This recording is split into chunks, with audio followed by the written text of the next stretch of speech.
When the stars come out to play, babe, twinkling show, ooh, dinner out of sight.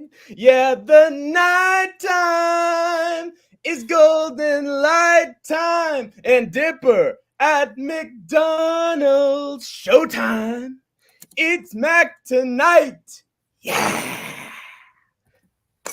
Troopers and grinders, welcome to the victory lap of Mac tonight, aka Moonman, aka Caio Baralho. Last night, he got the unanimous decision win in an absolute war, and perhaps fight of the year contender? Jared Cannonier. But that's not all, Skatesman. It was a fantastic fight night with so much great action from top to bottom. It's almost hard to remember it all. I got a few screw loose, homie. I don't remember. I'm fucking Finding Dory right now. But Hank the Tank and the man to my left, the Idaho Skatesman, are here to do just that. So tell me, Skatesman, what did you think of this fight night last night overall tonight? Well, one thing you have to consider is that I was in Montana all week working, and I drove 10 whole hours to go home. And then I got home and literally started watching MMA. So Gotcha. it was good. It was good. It wasn't great. I think a 7 is fine. But really the biggest problem with the card is that it was at the Apex. So that's true. You know, putting that into context, for an Apex card, it was pretty damn good. But nice. I don't know, man. I rated it a little. And also, like, can we stop doing middleweight main events? This main event was pretty good. Again, my brain's fucking fried from the week, but interesting take, Sean. That particular fight, man, if it would have been in front of a crowd, it would have had a lot more energy. And again, I fell asleep during the co-main event. Watched it back, and it was just so much more without the chat and the fight companion. Right. It was so much more like, dude, this fucking sucks, dude. And Michael Bisping's just terrible commentary. Oh, the entire fight. You're gonna deal with that regardless, man. Well, anyway, I mean, I'm just glad that Brendan Fitzgerald is there to like rein him in. But I mean, there were so many times where he was like, "Is Kyle wobbled? I think he's wobbled." Oh no, maybe he's not wobbled. No, he's not wobbled. Oh yeah, he's wobbled. And it's like, dude, just come on, man. Like, and by the way, what's up to everybody in the chat? Yes, sir. Denial is trying to dox. Yeah, Denial trying to dox you right now. Oh yeah, no, I don't know. I'm not worried about that shit. He's a member of the mafia because he works in construction. You see? Yeah, I mean, I install windows and doors. Yeah, he's a waste disposal man. No, I mean, I don't give a shit about being doxxed, dude. I don't care if people know my shit. No, we're good. Partial hours noted. Pennywise over Sublime Skate. Sorry, man. What? Pennywise? Oh my gosh! Take his mod privileges away right now. Yeah, that is horrific taste. Hill can't win on the score. My dad would slap the shit out of you. Anyway, Hill can't win on the scorecards. Yeah, sometimes you can't, but she didn't look all that great in that fight. Anyway, we'll get to that, by the way. AJ is in the chat. He's in the skate take army. Yeah, shout out to AJ. He was in Morocco. Yes, sir. Just got back and been chatting it up with him. He sent me some fine pictures. Is he the Moroccan devil? No, that's Yusuf Zalal, but he might as well be. Yeah. Well, we thought that Jared Cannonier got knocked the fuck out until he didn't. It's funny that Sean would say he doesn't like heroin music, but one of his good friends is a meth head and got arrested for bestiality. That's funny. Watched. No fucking is he. But anyway, yeah. Speaking of victory laps, we gotta reserve one for Hank the mother loving tanks. Ranking on the Rush Hour Tapology tournament, settling in at a nice, comfortable rating of number 11 in the world, or at least locally. And Skatesman was not far behind. He got a respectable number 14 ranking. I did help him out by giving him some of those Ultimate Fighter predictions, but yeah, I literally just stole all your picks for the Ultimate Fighter. Yeah, that is neither here nor there because we still cut it pretty close, but it came a matter of inches, no diddy, over who would be the victor for this contest. And I got to say that there are some predictions that I was quite proud of for this one. And also speaking of what I was prideful over, because I'm a very prideful and egocentric and narcissistic person, we move over to my locks that I had for the weekend. One second. I want to just talk quickly about Sean getting 33rd. Oh Jesus! Yeah, let's take a look. See, shall we? Oh, ah! Don't ever challenge us to a pick'em contest ever again, please. Yeah, it got so sad that the man is he's challenged me to 2 event point games now instead of 3 because he knows what happens, man. But even with 2 events, Sean is getting not so respectable. Let's take a look at the total: 50 points against Tank and Skate Hank, and one of them was, God, who even won it? Who's the one that he got right? Yeah, I gotta take a look. I gotta figure this out. I think it was. God damn you, you son of a bitch! Gosh. Absolutely dude, horrific. It's bad, dude. Oh, Zachary Reese, and even then, Zachary Reese didn't look all that great in that. Hey, fight. You know what? He got one right. That's all that matters. You know. Yeah, exactly. And on the board. Yeah, he's number 1. He's number 1. That's for sure. But anyway, going beyond our little local schoolboy treehouse stuff, we move on to Hank the Tank's locks. And I'm proud of this one. I got Shamil Musayev in the PFL correct. I did have him by first round knockout, which did not happen. I just thought that he would improve given that his opponent, he just finished his opponent, Murad Ramazanov, in the previous fight. But one thing that I need to learn more is that when you have a rematch, all bets are fucking off. Because both guys are going to fucking switch up their styles like it's fucking mutually assured destruction, trying to fucking change things so that they don't get the exact same result. So it's mixed martial arts. You're going to get a new masterpiece every single time or a disaster piece. And that's what happened here. We got like at least like fucking 9 or 10 PFL fights that went to a fucking decision. End my suffering. And that included this one. But I'd say he still won unanimously because Murad Ramazanov is a fucking light heavyweight Muhammad Makayev. Man is just fucking spamming takedowns and doing absolutely nothing with them and just looking like a fucking vacant husk. So that is not great. Let's go through the comments. There's a huge influx of of so Isha's, what's up, Isha? Good to see you, my friend. He says, "Is Diddy gay? I'm out of the loop." Hank always says no Diddy in regards to gay jokes, and then MMA Denial just kind of tells exactly like it is. He says, "Oh man, Isha, you gotta turn on some different news stories." Yeah. Like I was saying all weekend, Isha lives under an MMA rock, and just a regular rock. Literally, just turn on, just look up anything on P Diddy, Sean Combs, and you will understand that. Matua is in the chat. He says, "Y'all missed the fight that was held in a church warehouse where they clearly were laundering money." Well, that's a bummer. He works in construction. He knows about it. Sean says he's on his crazy horse downfall. Yes, sir. He's on his crazy horse. What was his name? Penitentiary? No, felony. Felony. Yeah, he was on. Federal felony phase of his career. Follow hockey, no D. That's it. Yeah, he does not follow anything else in the world. Oh, let's look at Diddy's new book. Nice. Well, that's some news. That's some news for Isha. Let's go. Matua, I'm all about this. Tell me more. Interesting. Oh, we got our Brazilian buddy. Andrea Miani is in the Skate Tank Army. Brazilians was the best yesterday, like ever. Let's go Brazil. I'm sure that Miani is just saying that because he's so impressed. There's no bias or a locality opinion whatsoever. Obrigado. Miani. Hank also said Freddie Gibbs is gay. I didn't know that either. I didn't say that he was gay. I said that he ratted on himself. But yet another misunderstanding from the Ishmeister. I said that on the Joe Rogan podcast, the man literally admitted to crimes that he committed when he was younger. So that's why he pulled a Freddie Gibbs. Yeah, you know, podcasts like DJ Vlad and Joe Rogan. That's where you go to admit crimes that you've committed over the years. Recidivism. Bennett. Okay, I'm gonna look at an Urban Dictionary with that one. Fighting nerds are on a fucking roll, though. That is true. Absolutely true. They've been on a roll for a while now. How was Jungle Fights Miani? I missed it. Yeah, I think we all missed it. Vlad is the fucking feds. That is true. Yeah. Do you want to go through the whole PFL card or not really? I didn't really enjoy the card there's overall. really one fight I really want to talk about. All right, let's get to that one then.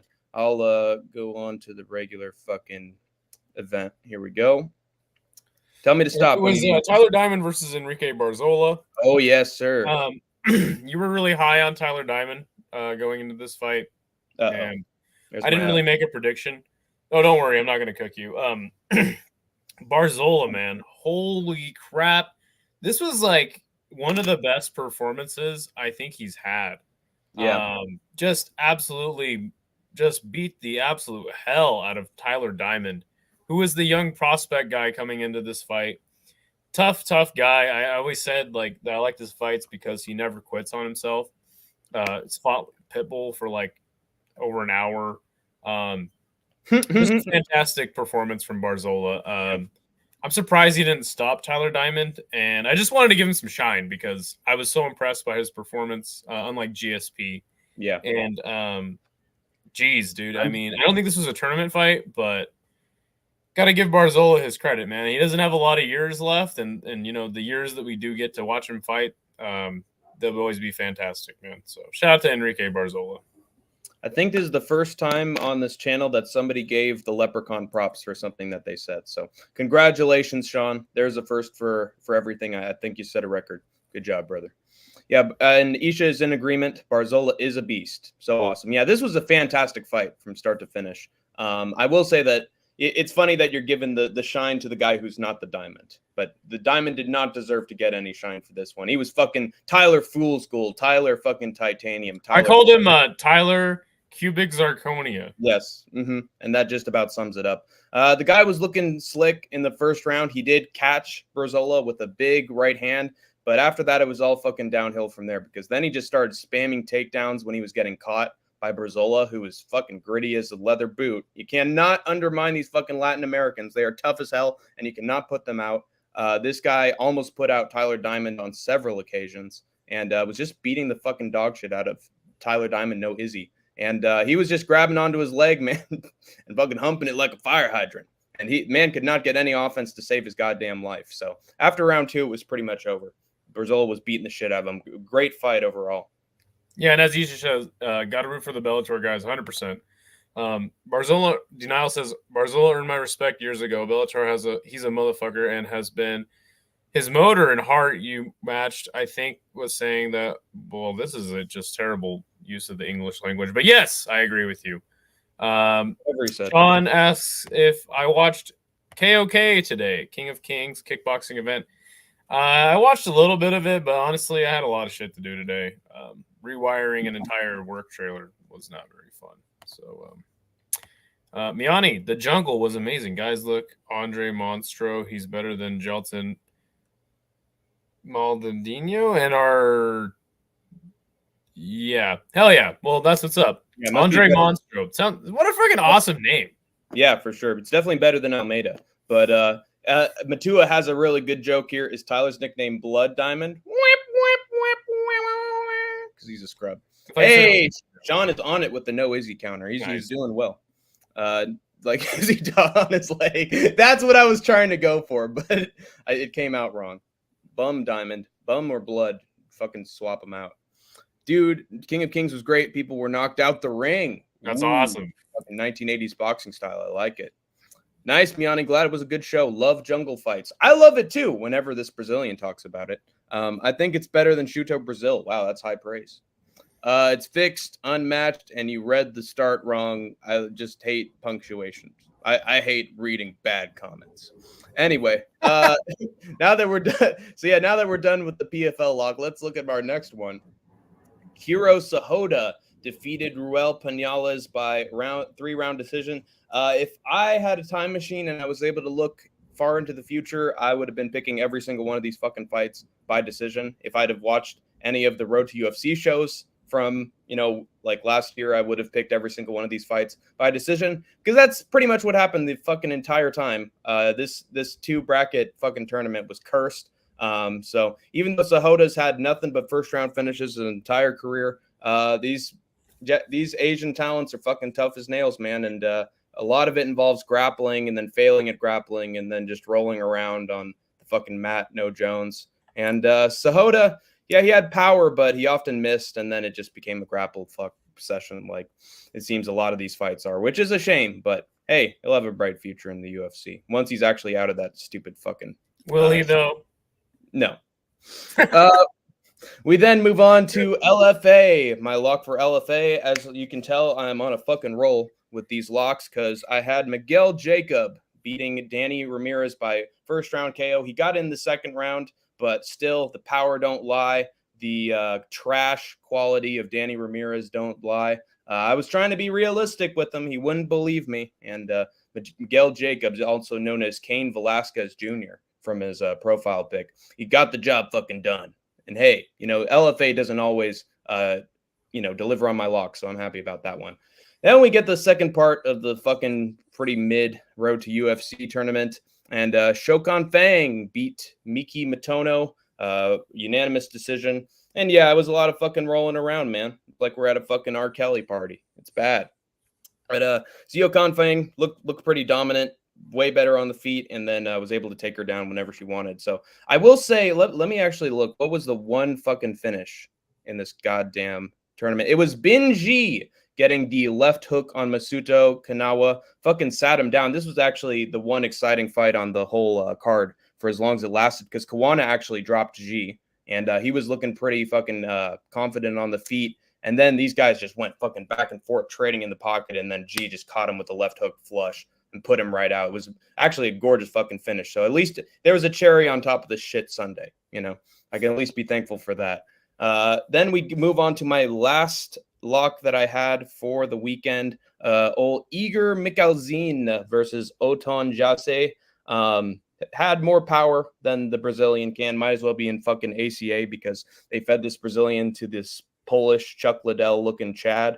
And yeah, big power difference, big grappling difference. When I choose a lock, it's supposed to go boring because it's supposed to be the most dominant performance on the whole card. And that's exactly what this was. So Igor Michalzin, there were moments where it was close. Jesse was able to have brief moments of mid, but for the most part, it was Matt Kellison just doing his thing. So lots of decisions. I don't care, man. I got him right. So full fucking clean sweep for Hank the Tank. Feeling good about my what a man named Northwest would say about that.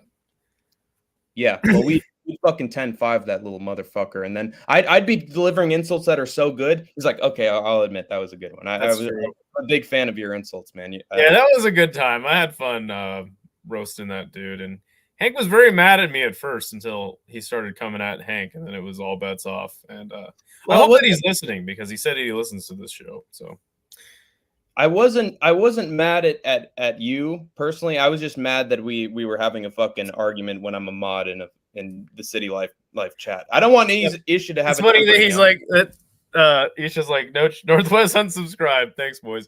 Oh no! Oh, you lost one of your 10,000 plus subscribers. Jeez, I'm sorry. You lost the best of us, Isha. You lost the best of us. Hey, we got raided, baby. By sending in a raid. Let's fucking go. Yeah. Good. Thank you, guys. Good shit, boys. We got Kenny Bigums, No Chill himself, musical MMA, the man, the myth, the legend. BB Bainey. No Chill says this channel is gay. Well, good. We are happy on this channel. So I think you'd be happy with some of your own, Kenny. It's good to have someone who's very Make America white again. Yes. I'll unmod you both so you can block more people. Thank you. Thank you.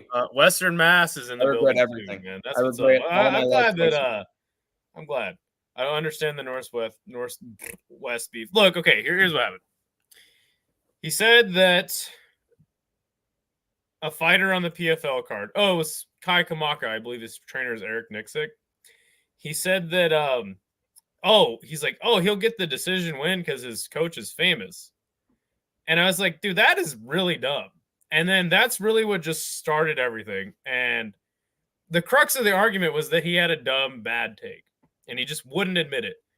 And then I tried to tell him, I'm like, dude, I have terrible takes all the time. And I'll just tell you straight up that they were fucking stupid, And he just wouldn't let go. He started saying that he makes more money than everybody. Our picks are trash. And then he said he watches the show. he's like, you guys are weird. And then that's when Hank the Tank came in with the, hey, you stole a Tim Waltz line. And then he pretty much it from Waltz. Yeah, you think relented, dude. 10-5. 10-5 Hank Wani and Idaho Skate. All the right. greatest of all Isha, time. Have a good night, man. Good to see you, man. Thanks for attending, Isha. Have a good one. Holy shit, we just did yeah. Hey, we're characters. We're playing characters, right, guys? All right, guys. So you can't sue us, okay? We're caricatures, okay? This is all for comedy. It's all for laughs. You can't cancel us. It was a dumb take, though. Yeah, I mean, but what's funny is he even later was like, yeah, it wasn't a dumb take. I was just kidding. And it's like, right. Duh. Oh, that's a great take. Well, whatever, man. I love arguing with people. All right. Yeah. That's why I started this show. He gets off on it. It's his fetish. Okay? Leave him alone. Denial's sad about it. This guy's doing this. We love beer here. Good night, Moon. I love that little chouse. But this is a good roast from Matua. You should leave a plate outside for Northwest in case he's hungry. That man is pitching a fucking 10 at a local fucking playground, dude. Yeah. You missed weight on my stream, Hank the Tank, you fatty. Well, I told you that I'm a fucking American soldier, man. That means eating fucking burger after burger after burger and just fucking popping an artery. What can I say, man? I'll be the Christian Rodriguez of your division. No chill MMA, and somehow find a way to succeed with the weight miss. Hank the Cake. You want me to show you? All right, here we go. Yes, sir. Hey, I won't deny it. Unlike Denial, he makes more money than everyone. Isn't a great. He said, how much do you want to bet that I make 50 times more money than you? So I said, okay, I'll buy it. I made 100K last year. Did you make $5 million last year? And he never had an answer for me. So it was hilarious. So again, 10-4, 10-3, 10-2, 10-1, 10-0. Basically, count it fucking down, man. We are part of the Hank Wani show that's going live on Yahoo Sports, and we are the greatest MMA journalists of all time. We're doing great, man. I'm actually having a great day. Went to the farmer's market recently, had a really nice hot dog, no diddy. And, overall, pretty good day. Yeah, had some tacos and enjoyed my MMA and looked at the fucking highlights again and just reveled and enjoyed myself. Paradox is fucking making me laugh with this comment. Northwest is literally homeless. Dude, that's why I stuck the fucking knife in and twisted it, dude. Anyway. When yours will travel to Brazil with the skate in Panama, Rio de Janeiro. Look, I've met some Brazilians, and they told me I got to go down to Brazil to do some skating. And I was like, dude, it costs a lot of money. And they're like, no, you have American money, my friend. So yes, I'm gonna have to come down there. When are you guys going to Rio? Let's go in 3 years, AJ. Let's go. Yeah. Well, we'll be the super villains in every single fucking Broadway musical. Yeah, we'll sell all earnings. We'll sell out the whole neighborhood. And then you and me, Skatesman, are flying to Rio. It'll be perfect. So yes, you did say that. Have you had a falling out with Northwest? No, man. Have him come back on the show. I always welcome a good debate and a good roasting session. But it was just funny that he said he watches the show and we're bad at picks and all that. It just cracked me up. But speaking of picks, speaking of the bulk of the show here, let's talk about it, man. Let's talk about our picks. Oh, that's the PFL. My bad. Let me get back to my screen here. So, talk about the UFC. Now you pronounce this woman's name very differently than me. So, is it Shong or Kong? It's Shong Wang. I've heard Shong Wang. It's Shong Wang. I picked this woman to win by decision because, obviously, right? I'm on women's fight. I'm in my prime. It happened by decision. I had no idea who this lady was, but Mr. Hank the Tank put me on to the fact that she beat Valentina Shevchenko in a kickboxing match for her first fight, which is fantastic. Look, I'm Picasso. So this is your UFC debut. She did win the Road to UFC tournament, I believe. And man, she cleaned up good on old Victoria Leonardo, man. Put her out with a vicious combination. And then to add insult to injury, Chris Dione hopped on her like she wasn't already being walk-off KO'd. And it was fantastic to see this knockout. What was even more fantastic was the mic work afterwards. Yes. She goes, hey, why did they put me as the first fight? And she called out Casey O'Neill, dude. Fucking right away. fantastic. I've been of mind that the strawweight division has kind of been falling off. Just awesome to see a prospect like this come in and put on a good knockout and have excellent mic work, even though she doesn't speak English. Fantastic stuff. And I usually fade Chinese fighters. I'm starting to think these Chinese women, man, are built different. Dude, yeah. Zhong Wang and Zhong Wei Li and now Xiong Wang, dude. These Chinese ladies are fucking badass bitches. And by the way, Xiong Wang is so fucking persuasive with the promotion that she actually got Dana White to give her a bonus, like after the fact. Today, she basically complained on Instagram, but she was so fucking direct with it and so fucking angry. And it's like, dude, I'll do even better and I'll get an even better finish for you guys. So give me my fucking rankings and give me my bonus. And Dana White, of course, replied, "Oh, you were in. I missed it because I was playing poker with my son, but you were a badass." Well, that's what I was gonna say. Is that, you know, if you want to talk to Dana White and you're Conor McGregor or you're anybody else, or if he just wants to announce some fights, Instagram is his favorite tool. So that's definitely the way to get Dana's attention. Dude, this lady's a fucking master at promoting herself. She's doing. Anakin really says that Xiong said she will return in November for the China card. Yeah. Ace. Remember last time they were going to go to China though, and then they just didn't. So yeah, I think that remains to be seen. And then, by the way, Xiong Wang just instantly replied, "I love you, Dana," with like fucking 5 hearts. So the divorce. I said the divorce papers are coming soon. They're getting filed. Yeah, I mean, I don't know if it'd be as easy to slap Xiong Wang as Dana White would like it to be. Oh yeah, he'd get his fucking teeth. So I don't know, and I don't think she's very attractive, but that's just me. Oh hey, she's got that fucking Joker smile. Yeah, man. Please don't ever do that again. And her teeth are fucked up, dude. Yeah. They're looking like Dakota Desheva's teeth, dude. They're getting to that level of quality. But then we got, oh, Jesus Christ. Look at all the fucking people in here. Make Brazil great for the firstly time. Oh, my God. Where are we? What's up, Cool Breeze? Good to see you, my friend. What is up, brothers? But perfect first fight. And to bookend the show with another KO, that was cool. Wait, it didn't bookend with the KO, but we'll get to that. The Red Wave. Not electorally, but in terms of maybe communism. Shout out to Mao Zedong. Yes, sir. Pity about their men. Yes, those poor Chinese men. They're fucking virgins for the rest of eternity, and also huffing up fumes from. No, we don't do that. We're politically correct on this show. Yeah, dumbass. Hey, Volcan, good to see you again. Instagram is owned by the Amish. Hot take. I like it. So all those people in Pennsylvania, they own Instagram then. Oh god, okay, blah blah blah. They're having a fucking conversation. Fuck them. But let's move on to. Wait, hold on. Okay, let me talk about your pick, man. There we go. Yeah, I'm very happy with this one. This already put me at an advantage in our little competition. But I heard a little birdie told me that Xiong Wang had knockout power and that she was actually a hell of a kickboxer in her amateur career. Even though she got a round 1 submission in her last fight. If you saw her fights right before she was in the UFC and road to UFC, she was putting women out. So she has crazy power as well as great technical ability and beautiful timing that the power can actually fucking translate to getting a knockout. And so someone told me online, I listen to all sorts of MMA predictors for my picks, but I'm not sure who exactly it was. I think it was fucking MMA experts though, because he said that she has incredible knockout power and she might utilize it to really like put on a fucking show and make her debut a memorable one. And that's exactly what she did. I had her by round 2 KO and she got it done even earlier than I could have ever expected.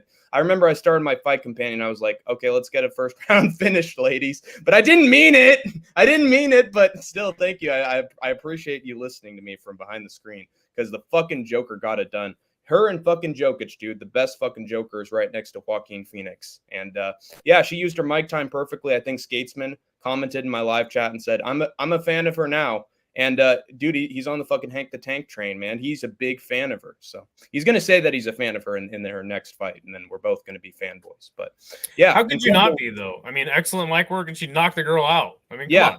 In her UFC debut of all things. Yeah, second fastest finish in women's flyweight history. So she's got that in the record books as well. This is about as great a debut as she could have possibly asked for. And she literally got money after the fact. So she is a badass fighter, and I can't wait to see what she does next. Maybe in China. Yeah. Crazy she had a win over Shevchenko in kickboxing. That's what informed me that her striking game was on point. I know Baralho here in Sao Paulo. I saw all fights since the Future FC, so this guy's been a fan of the Fight Nerds for a while. Looks masculine. Should call her Dong Wang. Well, I No Chill did say that I'd take Dong and Wang at the same time. So maybe eventually a girl will name herself after that. I wouldn't recommend it. Ledger is better than Phoenix. I agree. Nunes got okay. Let's get to the fight. So Nunes getting robbed is a funny take. I mean, Crazy take. This was a good fight, actually. Surprisingly, I was not expecting it to be. The thing about this lady that I was very unfamiliar with, Cavalcante, is she has excellent stand-up ability.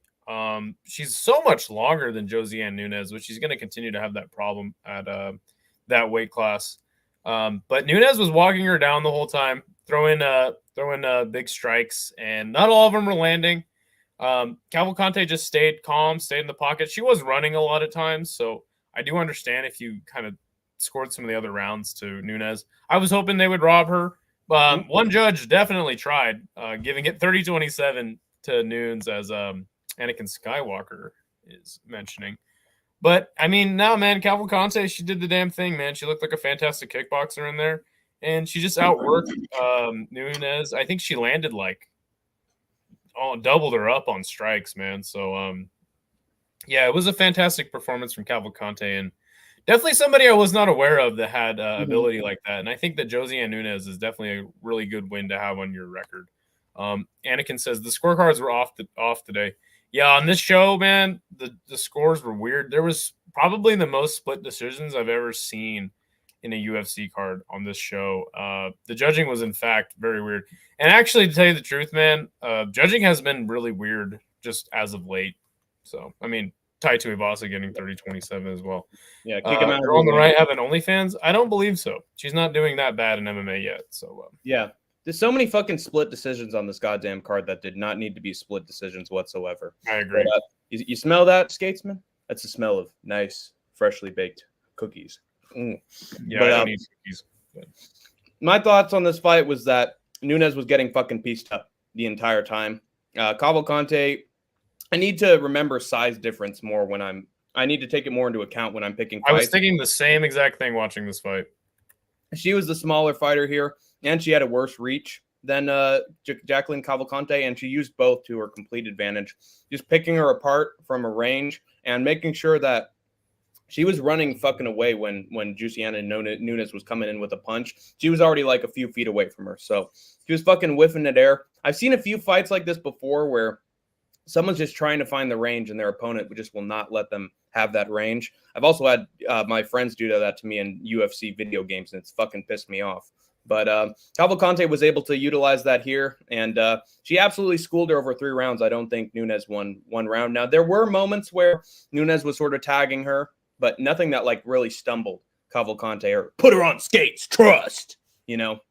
It was just mostly, a big overhand, and Cavalcante looks completely fine. I actually thought Nunes looked like she didn't have much power in this fight. Like, there wasn't one moment or, oh, man, the power difference. Like, there was none. So I think Nunes's power might actually be overrated, and I'm definitely going to fade it in her next fight. If she's even still with the UFC, because she's been taking quite a few losses. And she won a split decision that was just completely influenced by the judges. So, you know, it's wild. And Nunes looked pretty crap in this fight, and she did not deserve any of the judges' scorecards. And somehow she did, because this game is still fucking rigged. Not as much as boxing, but it's close. So that's my take on this fight. But good for Cavalcante, man. Also, Matua's super high on her for some reason. I don't know why.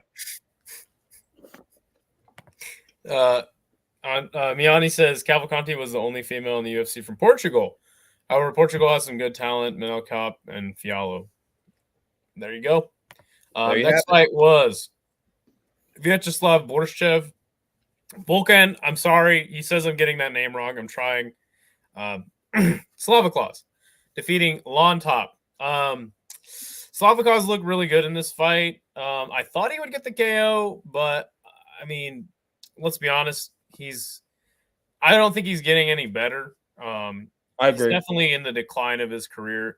This was a scrappy fight. But Lon Top, man, I can't believe this guy was so hyped when he came into the UFC because Weird. he got cleaned up by somebody on his debut in his first fight, and just never really had much for Borshev in this fight. He did cut him. It was scrappy, but that was really due to Borshev just not having much striking defense, which is hilarious because Bisping at one point in the commentary was like, "Oh, Borshev's defense is impressive." And it's like, no, it's fucking not. Dude, he just rushes in and gets fucking smacked up.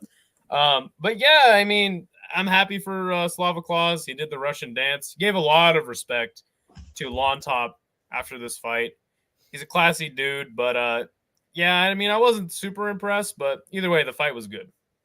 For sure, I agree with 100% of what you said. And this was the second dagger during our competition. Skatesman had him the Skatesman way by round 3 KO, and I just thought to myself, Borshev is sort of in decline, and he's not really putting a lot of guys out. He hasn't done it all that often in his UFC career, so I'm just going to take the safe bet and have him by decision. And it turned out all right. Borshev was beating the shit out of James Lontop for most of this thing, though, especially in the first round. It was mostly a fucking schooling by Vyacheslav Borshev. But he did start to gas out in the second round, and Lontop was connecting with a few major strikes that was wobbling him, you guys. But Slava Claus stayed in control, stayed on it, focused, and turned into a very close fight. I think that Borshev definitely won the third round, which gave him the win here. But round 2, yeah, he was getting fucked up a little bit by Lontop. I didn't see a lot of power from Lontop, didn't see a lot from Borshev. It was mostly just going tit for tat. And I know that Slava Claus must have felt pretty good giving his opponent a hematoma for once instead of Chase fucking Hooper giving him one. That must have been nice. But yeah, if Slava Claus was still the contender that he wants to make himself out to be, should have gotten a finish here. Should have gotten a TKO finish. There was times where he definitely hurt Lontop enough. Yeah. But yeah, and Anakin Skywalker says, "Will Lontop stay in the UFC?" Tough to say. I think he does. I think he does just because he's too young. He's too young. He probably has at least a few more fights on his contract in his 10-10 contract. But as soon as Lontop lost to that guy on short notice, I had to fade him. Yeah, 100%. It's like Felder said, if the UFC starts taking points, fighters will figure it out and stop eye poking. Yeah, I'm glad that you guys brought up the fact that there was an eye poke in this fight. Dude, this card had a lot of fouls and no points were ever fucking taken. And dude, I mean, at this point, you might as well just give fighters points for fucking committing fouls because that's basically what's happening. I always say, man, it's like start off every fight with a nut shot, and then in the next round, do an eye poke, grab the cage, and then headbutt somebody in the last round because that's the best way to win a fight, give you a good advantage over your opponent. Yeah, just ask Cyril Gane and Muhammad Naimov how it goes. It goes really good. Sniff has a karaoke request. He says that he wants to see you sing the song "Cake" by the Ocean. Yeah, well, because I hope that we don't fill the show with that. But he says, "Switch crook, he'll flip out." Fantastic, love it. I was thinking more back Smith, back 3 out, but to each their own. Every time I see Nunes, I think of Michael Morales. I don't. Michael Morales, Nicholas Mota, Josiane Nunes, these people are all interchangeable to me. Yeah. Every time I think of Michael Morales, I think of Myron Santos. And every time I think of Myron Santos, I think of Josiane Nunes. And every time I think of her, I think of Myron Santos. So very interesting. Juice Man says Sublime. Shout out to Walmart for having Sublime shirts still in the year 2024. Gonna kick his punk ass. Hank, when was the last time you cried? Was it 2016? No. It was Steve Erceg losing to Kai Kara France. That's true. I was crying in my fucking hoodie, man. I was having some fresh baked cookies and crying in the shower and watching some rom-coms. It was bad, man. Lontop, that's interesting, Anik. Lontop almost won because the ref not paying attention to the eye poke. That was funny. Yeah, that's right. He poked him in the eye, hit him a couple times, then Slava Claus fell. And then, the ref is like, hold on. And I was like, this is a shit show, man. It's crazy how Goddard gets to keep on reffing despite his incompetence. I disagree. I don't think that Goddard is the worst ref. But it's over. It's over. Dude, the more fights that you have, the more times you're going to look bad. It's just the way of the world, man. But that's That's the way of the world. Well, I guess we did get a karaoke.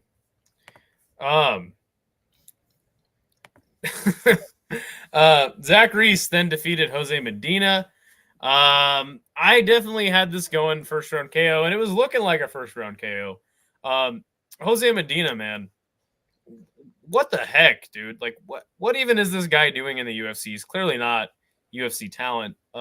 He's taking the Yoel Romero approach of getting beaten the shit out of him and then laughing about it. Yeah, Zach Reese definitely got some rounds in here and some good time to beat up on this absolute can. Damn near finished him a few times in the fight, but I mean, Jose Medina, I mean, he is tough. I got to give him that, but there was many times where he's just getting absolute shit kicked out of him, and then he's like pointing to the center of the cage, you know, and he's like showboating. It's like, dude, come on, dude, you're getting absolutely beat the hell up. Yeah. Do something else. Yeah, he's coping like a Diaz brother. Zach Reese, I'm not sure if he's good yet. I did pick him by first round KO, but he looked very dominant in the decision, so got to give him that. Yeah, I agree. Mostly, hold on, give me 1 second. Yeah, I also had Zachary's Pizza, round 1 KO, same as you. But I don't think he looked all that slick in the striking, to be honest with you. He had good combinations here and there, but he had his best shots were the body kicks, absolutely. Those are doing most of the damage. Medina took them well, and, you know, he was smiling through it and pretended like they didn't matter, shaking his head. But body kicks were fucking piling up. And I think that's honestly what got Zach Reese the win here. Not his best work in terms of like uppercuts or clinch stuff against the cage, because he wasn't hitting him with shots that were wobbling him. Wobbled, you guys. Was there a moment where he was on skates or getting close to finish? He definitely almost got finished in one of the rounds. He got knocked down in one of them, but it was sort of a memorable. Ground and pound was coming, and then it was mostly a butt whooping from start to finish. But I will say, guys, and remember this: there was a moment where Zachary Reese gassed in round 2, and he was allowing Medina to catch him when he was leaning against the fence. So if he goes against a better opponent than Jose Medina, I'd actually consider fading Zach Reese in the future, because if this guy goes past the first round with anybody, much less somebody close to the rankings, this guy might actually get put out against the fence. But so I'm telling you guys, just be careful, okay? Zach Reese is sort of a fraud check away, in my opinion, but he still looked good here. He survived, and Jose Medina's a fucking knucklehead, but he's there to pander to Bolivians, so we're here for it. He red, he PFL. Oh yeah. Our next fight was Francis Marshall versus Dennis Bazurka. I said in the preview show that I don't think that Serra-Longo is a good gym anymore, and I wasn't sure if Dennis Bazurka was even good, but I did pick him. That was a bad choice, because Francis Marshall pretty much just whooped Dennis Bazooka's ass for most of the fight. Better everywhere, better on the ground, better on the feet. Really good performance from Francis Marshall. Actually, probably the best that he's looked. But again, I'm not even sure if Dennis Bazooka is even good at MMA, or that he has good coaches at this point.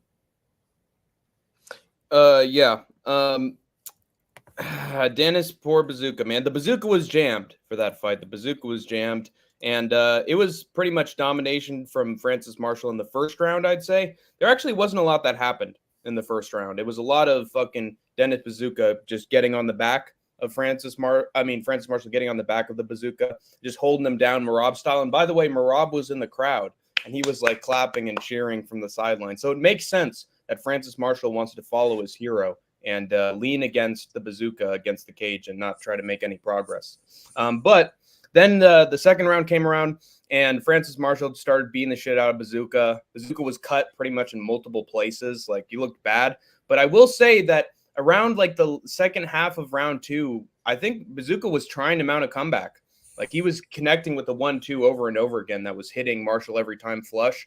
But the thing is, Marshall actually has a pretty decent chin, because he took a lot of it and then, you know, delivered back and then some. And he had better combinations than the Bazooka, but you could see that Bazooka still has some potential in there in terms of how gritty he can be, how tough and durable, and also he's got slick combinations. The problem is that he just doesn't know how to put them together in tandem, because he can't throw them without getting countered by Francis Marshall in this fight. And towards the end, both guys were really bloodied, but don't let the blood fucking fool you. I think this was mostly a schooling from Francis Marshall, and he proved himself in the grappling and on the feet. So I got to remember this kid in the future because he might actually win a few after this.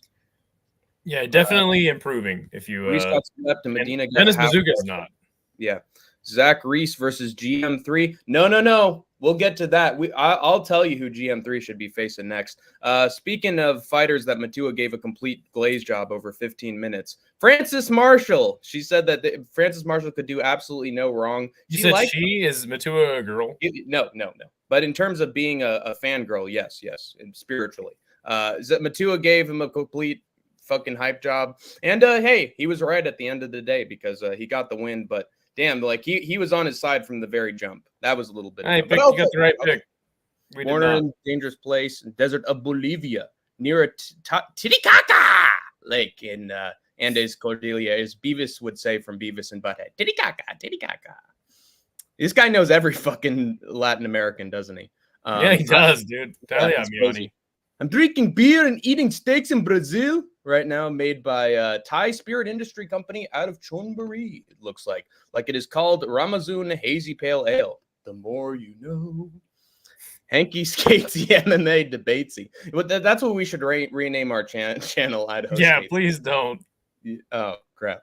Reese versus Dumas. Dumbass. Nice. And GM3 versus Muniz. No. He's got Not the dream bad. matchup. Edmund versus Cody Brundage. Jesus Christ, battle of the losers. GM3 versus Vittori. There you go. That's what's up. The best chin versus the. By the way, what kind of cookie are you eating? I am eating a chocolate chip cookie, as you would imagine. It's from fucking Nestle, and then you put in the Yeah, have you ever heard of a chocolate chip cookie before? No, I haven't. It's a very interesting recipe. Very unique. Yeah, I'm more of a white chocolate macadamia guy. Now look at this. Look at this little bastard right here. Cut G-shirt right after he got a win. What? Yeah, we'll talk about that now. Fucking delusional. So I picked Edmund Shabazian to get a first round KO.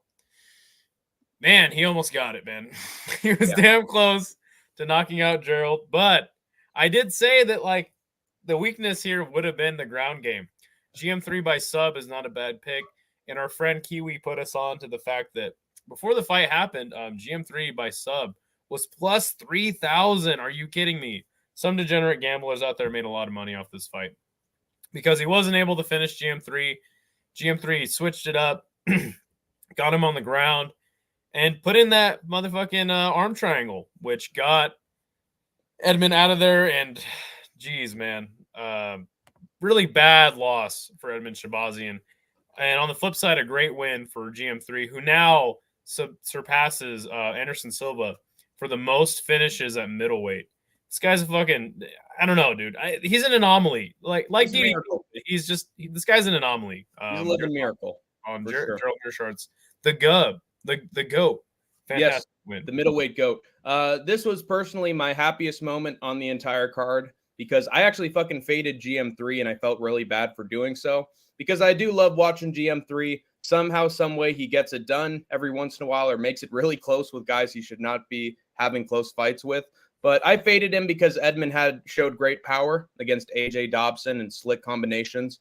And for the first round, as Idaho Skatesman said, it looked just like that because he didn't crack him with a right hand or a left hand. He crumbled him with a body shot, did Edmund Shabazian. Down with GM3, I do want to say it was mostly even on the feet before that body shot. It's not like Gerald was getting beaten the shit out of. I actually think he's been improving on the feet as of late. We saw him drop Bruno Silva, so you can never count out GM3. He has sneaky stand-up, but I think it's mostly due to the fear of the ground game. Yeah, you could call it quiet Nate Diaz is what you could put it. He just throws little pieces together, and they look like shit, but somehow they're able to work. But he got crumbled to the body. Edmund took him down, started beating the shit out of him on the ground. There were like 2 or 3 times where the judge could have legitimately stopped it. But he chose not to. Do not let Big Red in. Do not let Big Red into the stream right now. It is not his time yet. But he almost had GM3 out of there on multiple occasions. Wasn't able to. There were multiple points where the referee was like, move, GM3, move. I need to see some movement. And that's exactly what he did. So he followed the referee's instructions and was somehow able to get back to his feet. Edmund then leaned GM3 against the fence. And we thought that GM3 was going to join the Don't Be Silly, Jump the Goose Gilly gang. Unfortunately, that's not what happened because GM3 was able to separate. And then he hit Shabazian with a surprisingly wicked uppercut. And that sort of cracked him for a second. And then GM3 made the smart move, fucking Renato Moicano style, and took him right down. He also got his like arm out when he was doing the guillotine, like really pushing so that he would end up right on top as soon as he got the takedown. There's one thing you can say good about GM3 every single time is that he knows how to transition into takedowns. His ability to like feint and go in for the takedown is fucking sick, dude. And when he gets him there, man, he's always up to something. Because as soon as he took him down, he was right on top in full mount, and then also instantly had the arm pressured around the neck. So he was right there for the fucking arm and head choke, and he fucking got it, dude. It was perfect.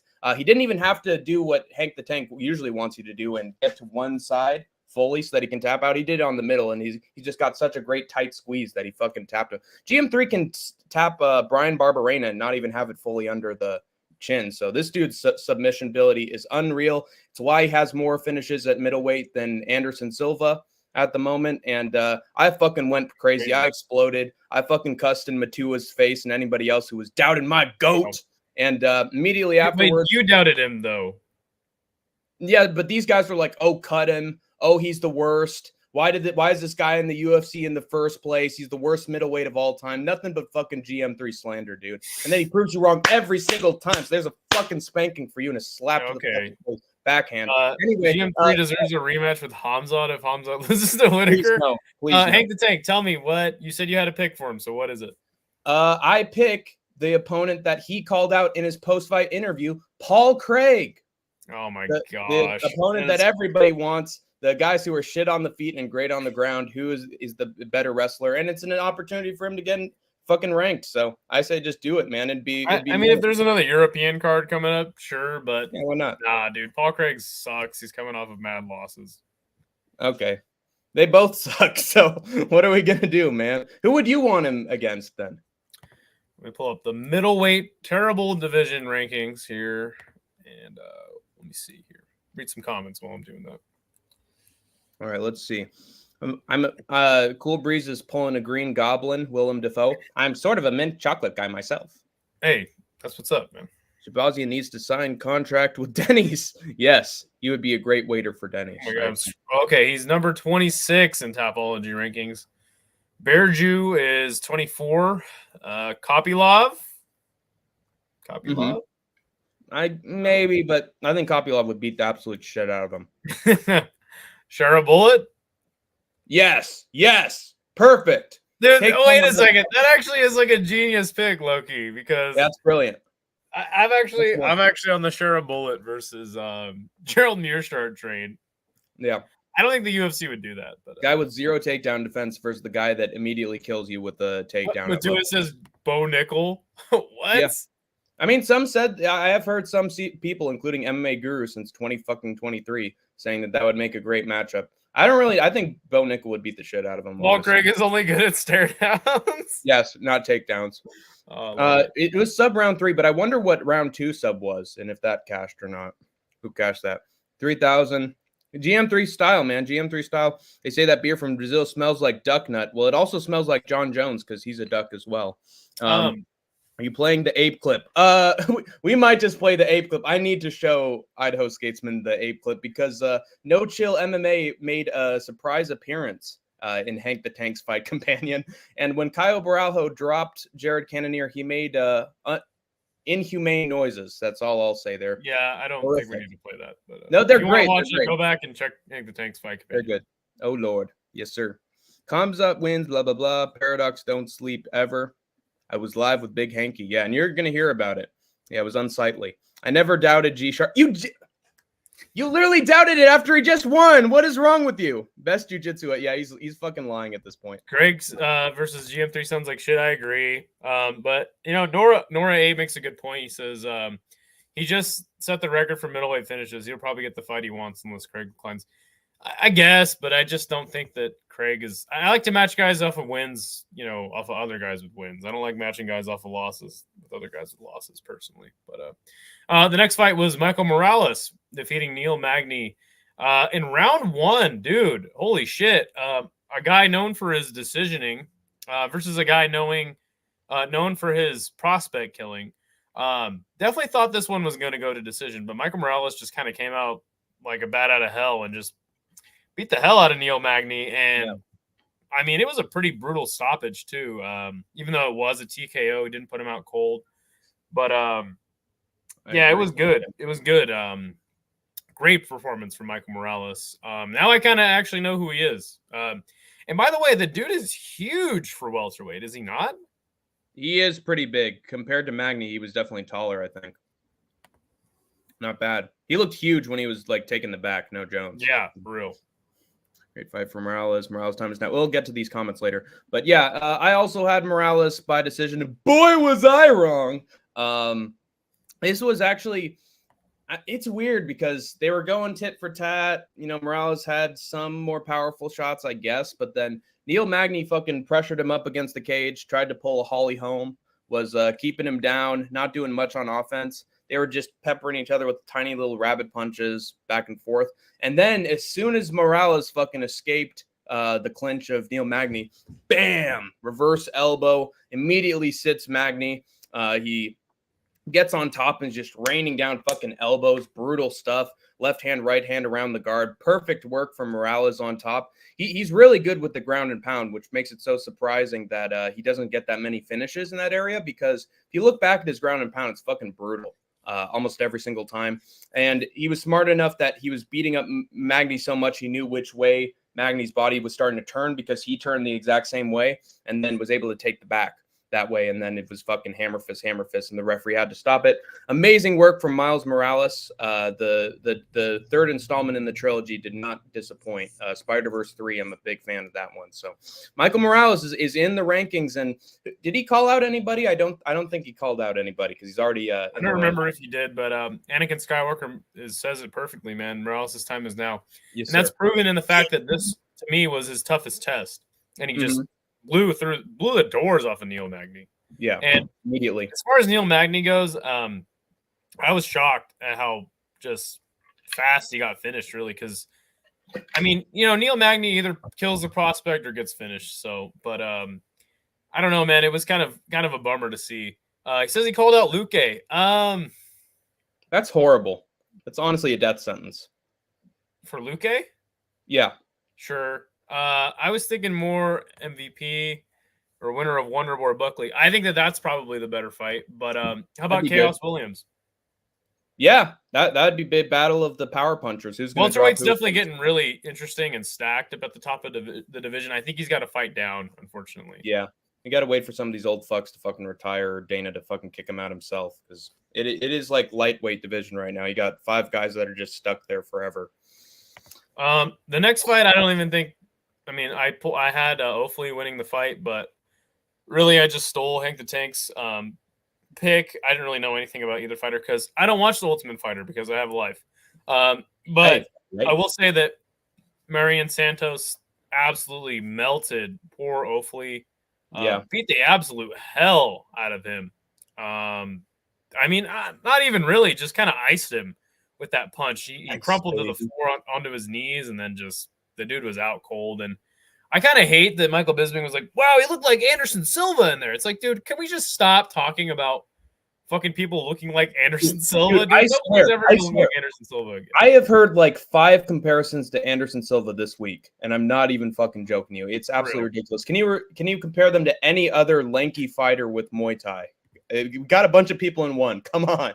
But I had Ofley, you know, Skatesman stole my pick, and I'm sad that Skatesman stole my pick this time, because once again, it's following a pattern of these guys are fucking short and this guy's fucking tall, and the tall guy's taking full advantage of the short wrestler. It's like fucking O'Malley and Aljo. There's an actual comparison you can do that's not fucking Anderson. Yes.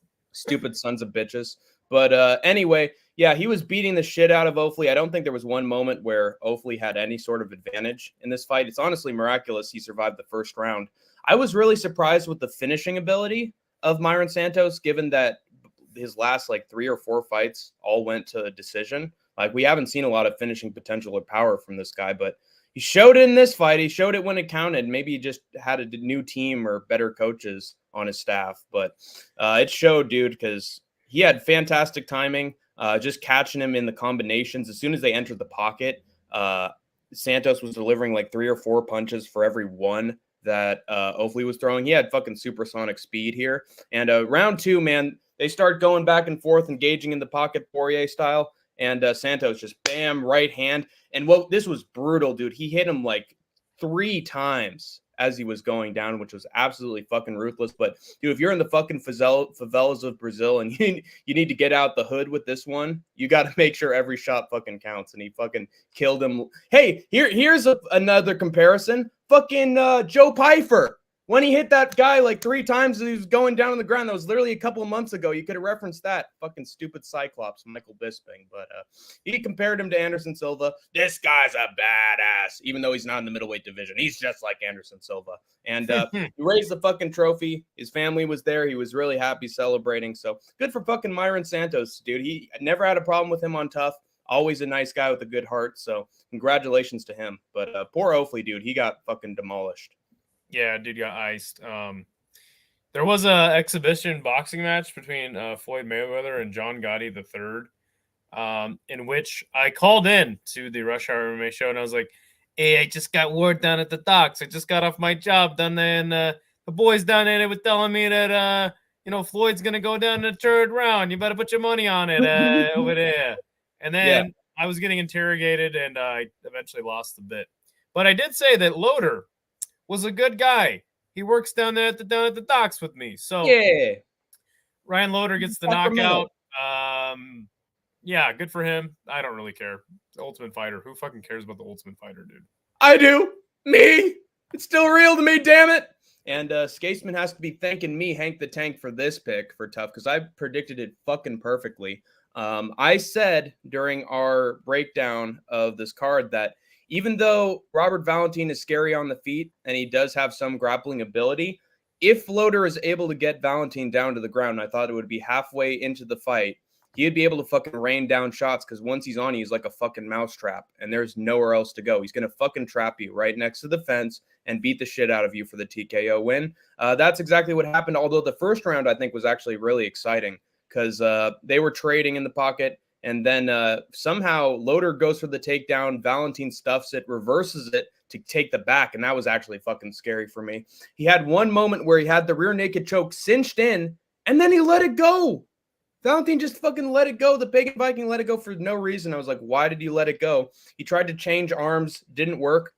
And then Loader, being the great grappler that he is, uses fucking American wrestling to get right back on top in reverse position. So able to get out of double hooks in to get on top is super impressive.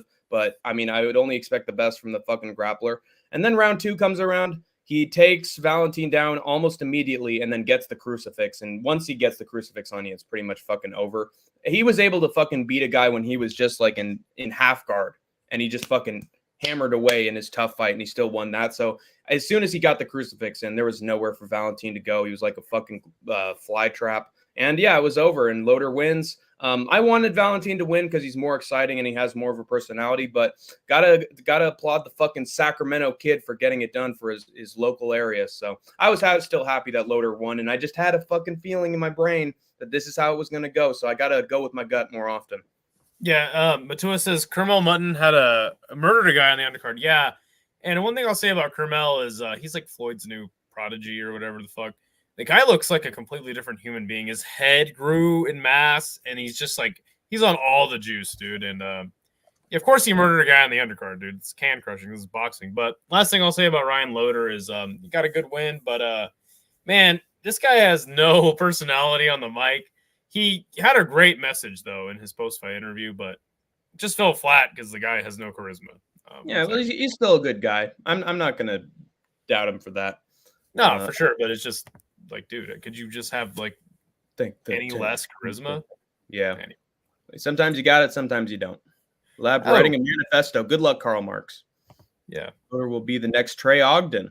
I don't know. I think that Loader's got better grappling than Trey Ogden does.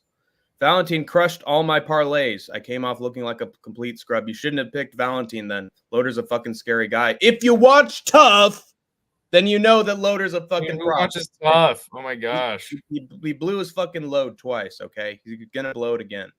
Loader should win because he's a smoke show. Robert will probably still get signed to the UFC, probably, because because he's got a lot of charisma, and Idaho Skatesman loves that charisma, so he's going to get signed for sure. Fuck Kermel, fought a can, typical boxing. Idaho Skatesman's on it. Also, Juiceman hates boxing, so I don't know if you can completely count that opinion. Guys, talk. Aqui é os Brasil. Here is Brazil. Aqui é o Brasil. A Isil Adesanya. Hank, is Mailson banned in this chat? I'll never tell.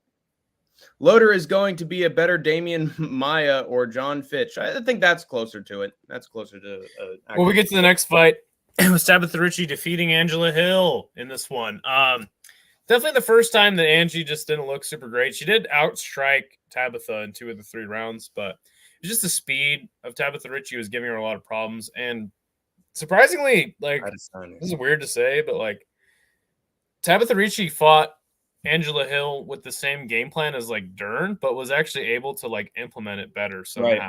Right. Mixing in the takedowns, just outstriking her. I think it's probably the striking is what really what did it. Just actually looked better. That's shocking. Because looking at her fucking fight with Tisha Pennington, she was mostly just spamming takedowns in that one, hoping that. But she improved her striking after that last fight. And honestly, good for her team for figuring that out. Yeah, I don't really have much to say on this fight. Tabitha Ritchie looked a lot better than I thought she would. I thought it would go to split, as every Angela Hill fight in history of the entire world has gone, besides her getting a submission in her last fight, which is insane. Yeah, man, I don't know. Angie still looks all right, but I don't know. Women's strawweight kind of sucks, even though this fight was pretty damn good. Yeah, I'm a fan of women's strawweight, so I'm not gonna speak too much on this. I used to be, yeah.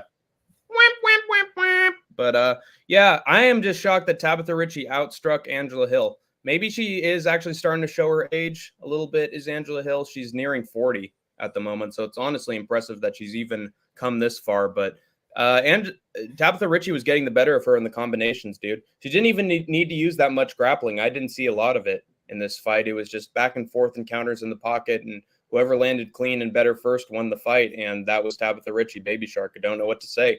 She smelled blood in the water, and she pounced on it, but I think Angela Hill got a little bit better as the fight went on, but the first half of this fight was almost all Tabitha Ritchie, in my opinion.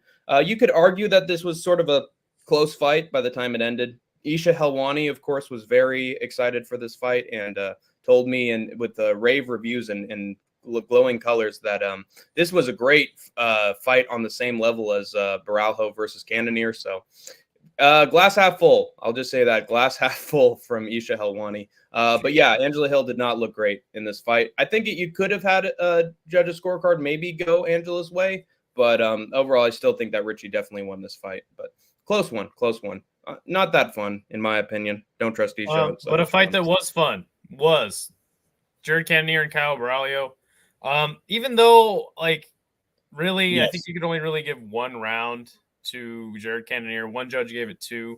All the judges had a 10-8 round for the one where he got dropped. But Kyle Baralho, man, I love this dude. He is very patient in his fight. Sorry, hiccup there. But he looked way more improved on the feet in this fight, surprisingly. Really, it just was a kickboxing match for the entire 25 minutes. Beat the hell out of poor old Jared Cannonier, who, you know, at certain points, man, he looked like he was coming on. He landed some good strikes on Baralho. Cut his eye, like, pretty fucking bad. Yeah. But Baralho, man, with the leg kicks and just the really quick down the pipe shots, you know, really straight shots, set Jared Cannonier down with that at one point, and hit him with a straight left that rocked him. But one thing I will say, man, is even though Kyle Baralho is undefeated in the UFC, this fight didn't really get me like too hyped on the guy. Even though he did look many favors, improved on the feet, he definitely showed a lot of vulnerability for sure. And I don't know, man. I don't know how far he can go, though. He should be probably in the top 5 after this win. Just the fact that middleweight is so stacked, like guys like JDM are going to give him problems. I agree. This was a fantastic back and forth war for as long as it lasted. I will say that Cannonier was getting the better of the striking for like the first 2 rounds. Mm-hmm. Some people had it for some people had one of those rounds for Baralho. I don't exactly agree. I think that Baralho won the long game and won the last 3 rounds to get the unanimous decision win. The fact that it's even a unanimous decision win is fucking amazing to me. And somehow Angela Hill versus Tabitha Ritchie isn't. these judges were on fucking crack for this night. But yeah, Barajo was getting the shit beaten out of him in those first 2 rounds, cut right underneath the eye. He's lucky it wasn't over the eye, or else the doc might have actually stopped it. But he got some good RNG there. But I'm surprised they didn't even call in a doctor after that absolutely brutal fucking eye injury. But Cannonier looked slick. He actually was starting to look like the Cannonier of old, like the one that was fighting Marvin Vettori and just had slick, quick boxing for a fucking 40-year-old man. But he brought it in the first half of this fight. Barajo, I will say, and I think No Chill was watching at the time with me, of course, and he had an interesting opinion that the fight nerds are really good at straight punches. Straight lefts, straight rights, right down the pipe. It's fucking academic from almost every single fight nerd. They know how to do the basic conventional boxing. So they're actually going back to basics as the fight nerds. They've done their research. And it's been paying off, dude, because after the first 2 rounds, Barajo did not look great. But then over time, I think Cannonier started to gas a little bit. And then Barajo took advantage because he kept hitting him with the straight right. That was going right through the guard and like money every single time. And I think it really started to slow down Cannonier. And then as soon as his guard started to loosen a little bit, the combination started to go together. I think there was like one moment where Barajo tried to shoot a takedown. It was like a really half-hearted takedown. It wasn't really a serious one. For being such a smart, group of guys, I really don't understand what Barajo's game plan was here. I think he got a lot of confidence from that Paul Craig performance where I could beat that guy on the feet and I knocked him out. So I'll show that my striking's still great against Cannonier. Bad fucking decision, dude. If you'd have taken him down like once or twice in like the first couple of rounds, you wouldn't be wearing all that fucking damage on your face. I can tell you that much. But honestly, bad game plan from Barajo, but it worked at the end of the day. Fight nerds always somehow find a way to get it done. They're on like a 41 fight win streak, I think, which is absolute fucking crazy. But just the simplicity of the jab just kept on working. And then I think the leg kicks also did it. He was hitting him with a bunch of leg kicks. And Cannonier, there were moments where all he had to do was throw a punch at Barajo, and his leg would fucking slip. Like it's like the fucking janitors were washing up the floor early because he was slipping on fucking everything. Wasn't even getting hurt, and so his legs were fucking done by the last couple of rounds. So he couldn't even have any momentum, could Cannonier, because anytime he even tried something, he'd slip and slide all over the place. And then eventually there was the incredible final minutes of the fight in the 5th round where he fucking dropped Cannonier. He pretty much slumped him. It sort of looked like Yonata Denise against Austin Lane, where he's just like, oh god, down I go, timber. But he good on the ref for not stopping it, because at some point Cannonier just fucking came back to life like a fucking zombie and refused to get finished by Caio Barajo. Beat the shit out of Cannonier on the ground for a very brutal last couple of minutes of the fight. But good on Cannonier for his toughness. He did not get finished, but might as well be a fucking spiritual KO because that man got lumped. And one thing I'll say is the crystals did not work for Cannonier tonight. No, they did not. Read the chat a little bit. I got to show you guys something. JDM is going to give Kyle problems. I think that Musical MMA is clowning on me for that. Yeah, I do think that JDM will give Kyle problems. I'm really high on JDM, though, so maybe that's just me. It was real bad. Cannonier could not capitalize, is what Matua says. Yeah, man, he looked good in this fight, but one thing that I will say, this is the most pressing thing for me about Cannonier, is that he's been getting hurt a lot in his fights for a guy that generally has a granite chin. I fear that eventually, just getting hurt is going to start turning into him getting knocked out, which is going to eventually turn into him just getting straight up slumped.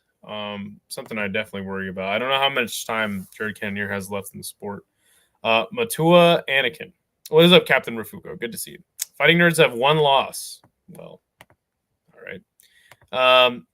One of their women lost a fight. Got it. Cannonier was out. His fall woke him back up. Yeah, that's probably true. Kyle had a Von Flu choke on the ground. Yeah, that was an interesting moment too, where he was in a submission and then he kept throwing a thumbs up, but he looked like he was fucking about to get choked out. What is it that you're trying to show us? All right, here we go. Ridiculous to say that. Look at this stream. I think y'all. Oh my god, we're gonna show this. Knock the mouthpiece out again. There you go. Nice right hand. I don't like that Bravo is letting him get Do you see his foot sliding? Oof. Taking too You long. see Cannonier's foot sliding. I was talking about the Yeah, dude. I don't give a shit and then about it's gonna be extra embarrassing.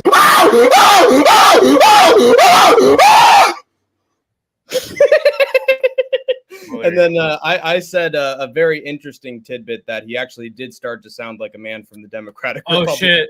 So Musical MMA. He says they're in different weight classes. Oh yeah, yeah, true. My bad. What a fucking Talking screech, about JDM. Yeah, I guess I totally forgot about that. Thank you, Musical MMA, for calling me out on that. See, that's how you take a stupid comment on the chin, Northwest.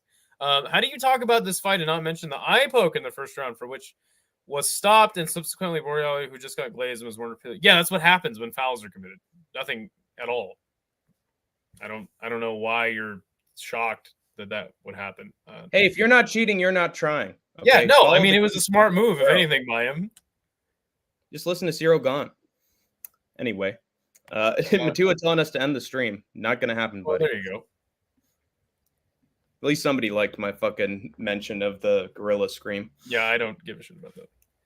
Terrible game plan from Kyle. Definitely fell in love with hands after putting out Craig. Yeah. Hey, nice. Well, I'm glad I'm on point. Good to see you, Drunken Boxing. Yeah. What do you want to see next for Kaio? He obviously called out DDP, which was horrible.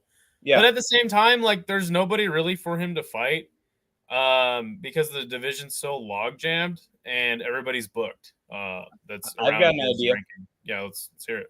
I think he should face Israel Adesanya next. I think that would sell big. Like, both guys are personalities. It'd be fucking Izzy versus Paulo Costa all over again. I'm here to take on Israel Adesanya. Yeah, no, terrible matchmaking. Wrong. What? There's definitely way bigger fights for Izzy out there, and I don't think Izzy would fight Kaio. But as far as just like a general matchmaking perspective, definitely an interesting style matchup. But yeah, I don't think that's a good booking from my end. Yeah. What about Cannonier, though? Oh, God. Who do you even put him against? I think that Kaio needs to wait till things play out. Okay. Somebody's going to win in the top 5, and then he'll just fucking... Somebody was suggesting Cannonier versus Hermanson rematch. That's not bad. That'd be fun. But both... I don't think they'd get a finish between those guys, but definitely be like a back and forth encounter as long as it lasts. I poke have a stutter.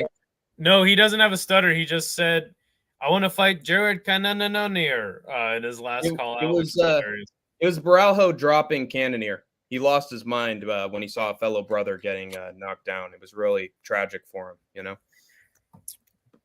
Guy from the Democratic Republic of Congo, grieving. GM3, what a legend. I agree, Drunken Boxing. You came in sort of last second. You came in late, but I'm glad that you came in with a really good comment because GM3 is the fucking middleweight GOAT. And GM3 doesn't give a shit. So we'll say it for him. But I need anger management for eye pokes or else I can't watch anymore. Well, when an eye poke happens... Only the strong survive in this MMA fandom.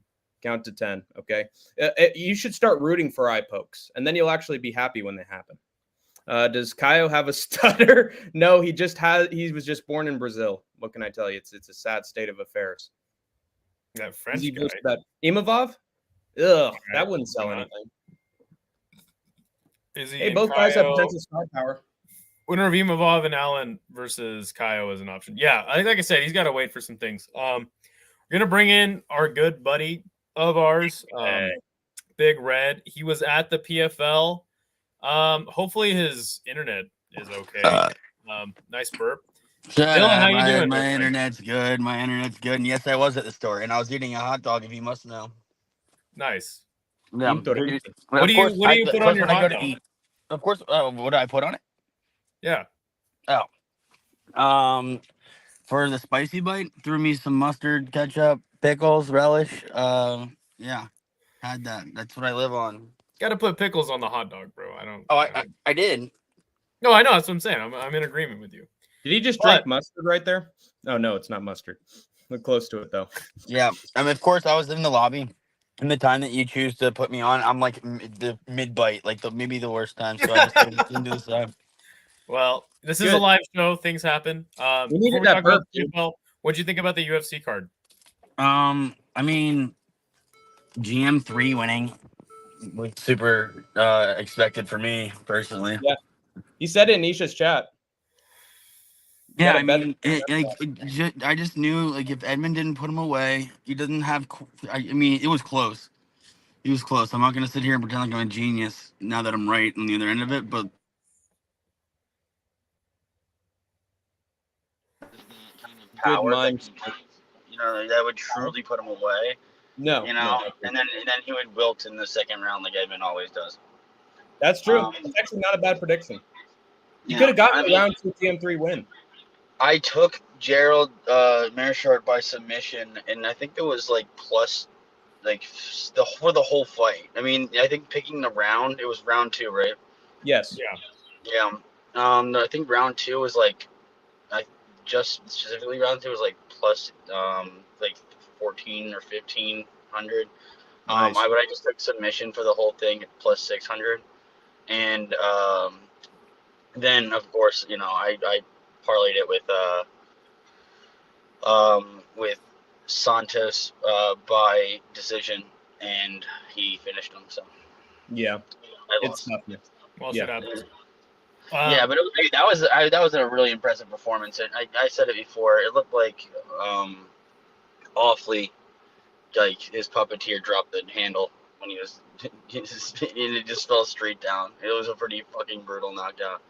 I don't know. It was a great card. It was a great card. It was better than the PFL card that I was at. Yeah, speaking of that, I mean, what was the live experience like in the PFL crowd? Well, DC. So I've been to several events in DC. DC's crowd is, you would expect it to be like a bunch of stiffs. You know what I mean? Because everybody's miserable. DC's And like not talking about actual, those expressions. and we're not talking like this isn't like New York miserable where it's like, oh, they're doing a shtick. It's like a bit to be miserable. Like Yeah. DC is actual miserable people. Yeah. So Government. usually you'd expect the crowd to be like a bunch of stuff, but no, it's usually not. Even for the UFC event that they had there in 2019, I don't know if you guys were like watching or you recall, but the DC crowd is where that fight with what's his name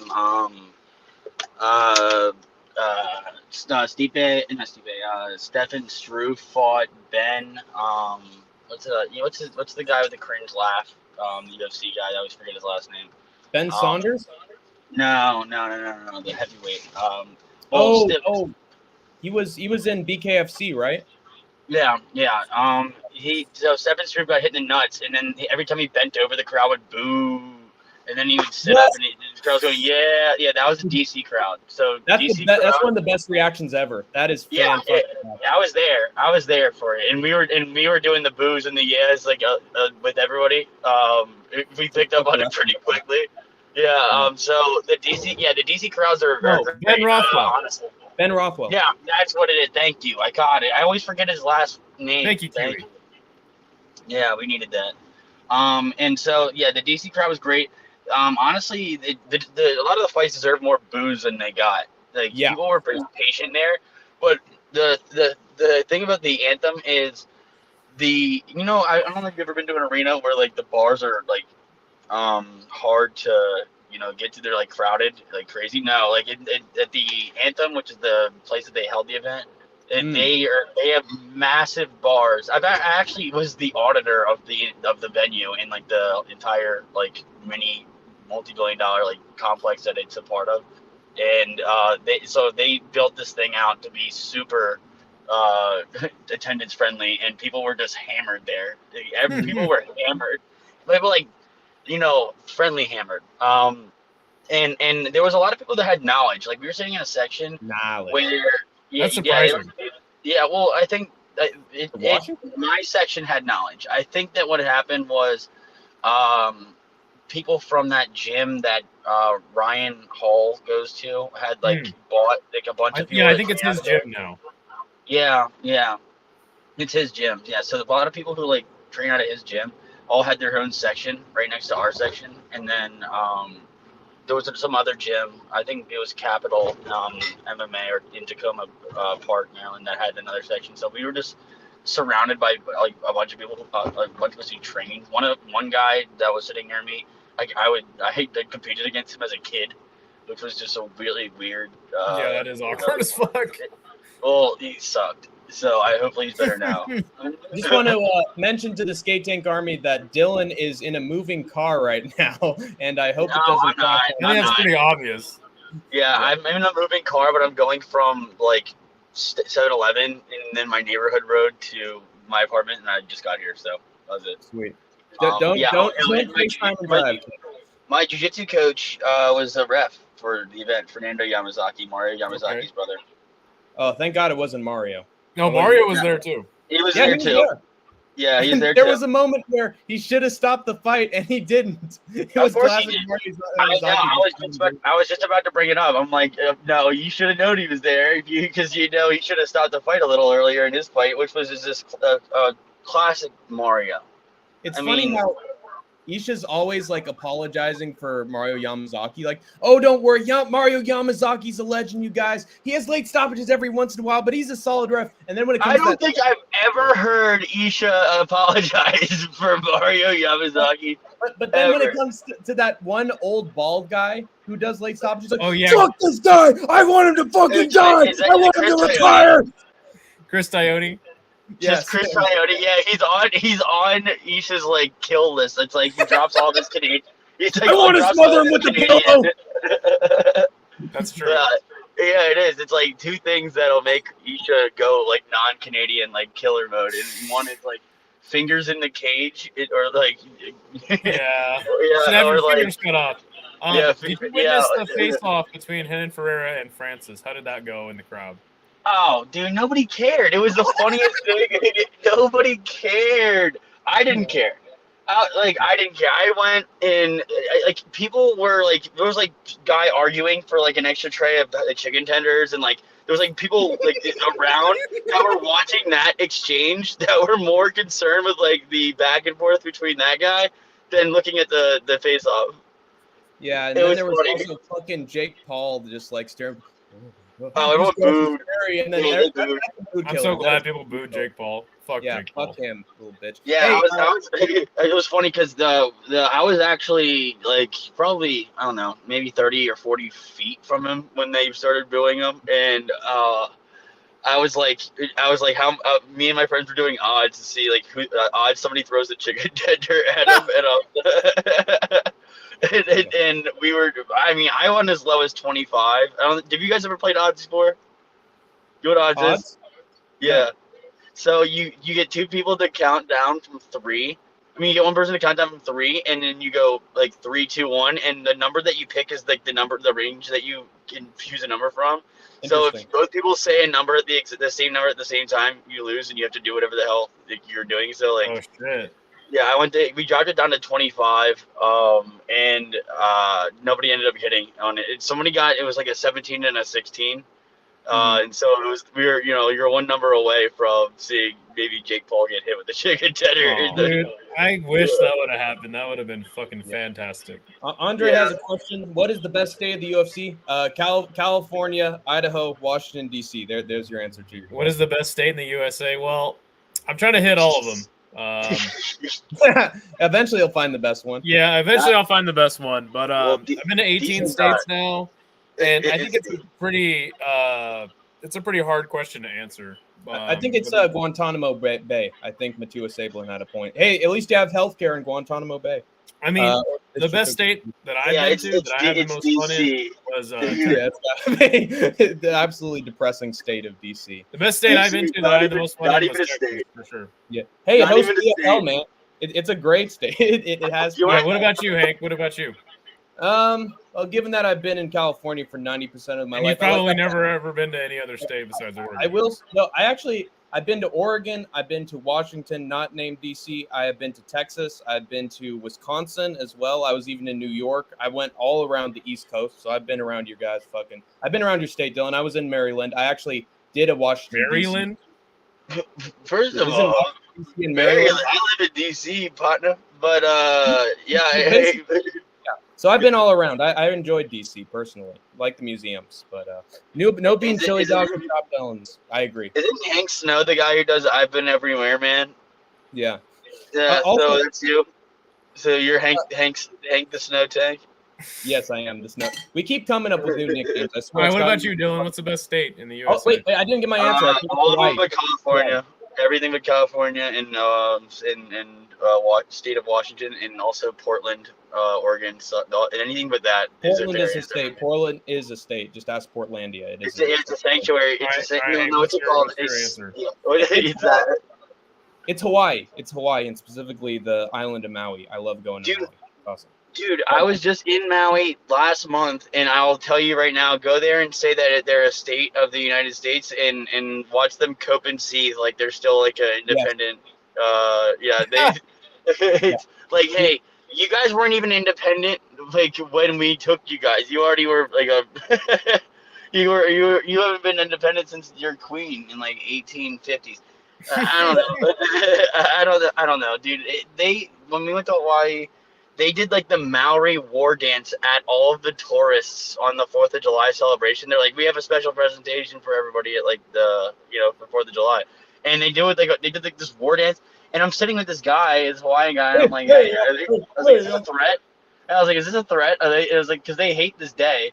And he goes, yeah, they're definitely just like having a laugh right now. They're just shit talking you guys to your faces. I'm like, yeah, I'm not stupid. Fuck your Maui war dance. We win. It's your state now. Sorry about it.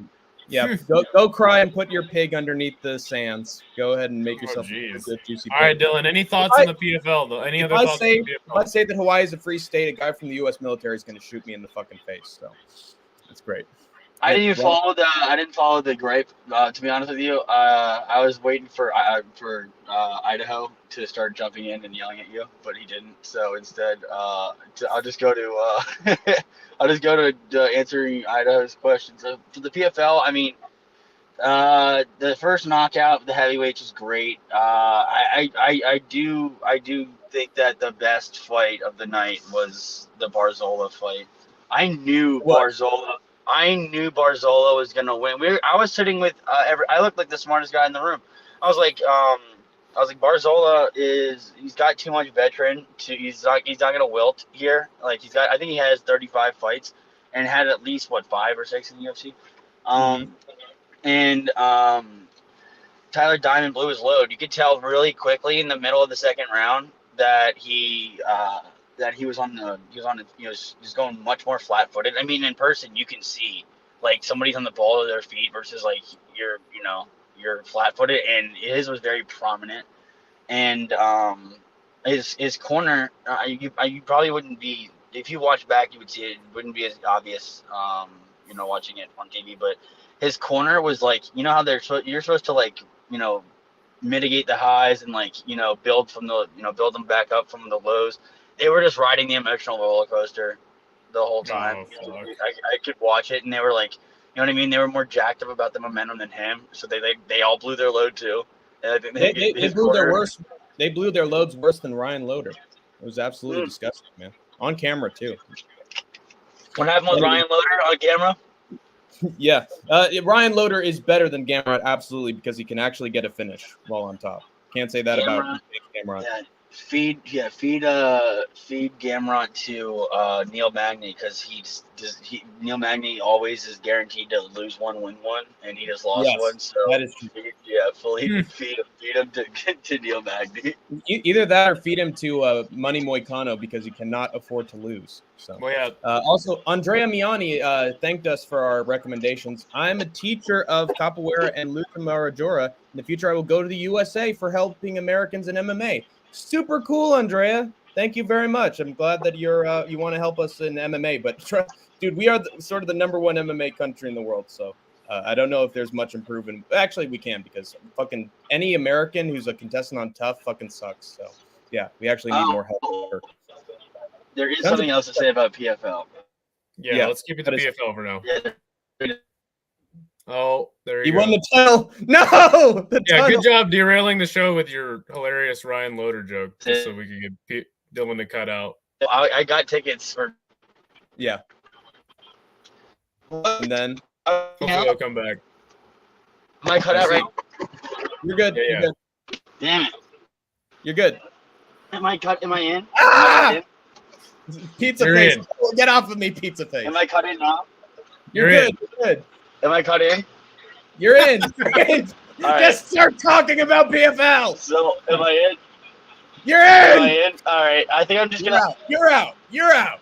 Just kidding. No, just kidding. No, just kidding. I'm just kidding. I was just fucking around. I didn't freeze there. So yeah, so I got a ticket for me, my friend, and my dad for his birthday. My deadbeat ass dad, and he didn't even show up on his birthday for his birthday celebration. Oh boy, yikes! It's a Will Right? Smith You do a favor for a guy who, yeah, you do a favor for a guy who doesn't deserve a favor, and then look, he doesn't even show up. What the hell is that? Well. What the hell is that? I'll join you in the Deadbeat Dad Club, man. I'm right there with you. Right up there with Dominic Mysterio. And Drake. Yeah, I ought to beat his ass dead for that. That was hey, are you coming to Denver? Are you coming to Denver for one? Me? Dylan? Yes. Why are you coming as if you're there right now? Are you there right now? Dude, it's in like fucking less than a week. It's like in 2 weeks. No, but I'm saying, are you currently in Denver? Like, you saying coming? Like, are you near Denver? Or you would say going if you're not in Denver. Are you going to Denver? Sorry, are you going to be in Denver as I will be for one? One is in 2 weeks in Denver. Shit, I might. Yeah, are you coming? You're coming to Atlanta though, right? I'm definitely going to Atlanta. I'll see you there, my friend. I'm gonna kick you on out of here, but thank you for coming in and telling us about your time at the PFL, my friend. God bless you, Big Red. Oh, I'm not actually frozen. Sorry, I was just fucking around. All right, see ya. Okay, sorry. Isn't it funny how he looked the cleanest and most clear in his voice he ever looked right as we were about to kick him out? I know, right? Everything else, he was glitched to all shit. And then, hey, it's me, Big Red. For a guy that's a fucking CPA and, he has terrible Wi-Fi, so he actually did way better on the road. The connection. So he looked better on a fucking iPhone than he's looked on a camera in his whole existence. That's why Max don't walk out with the American flag. Good point, Juiceman. That's why he's always there with Hawaii and not America.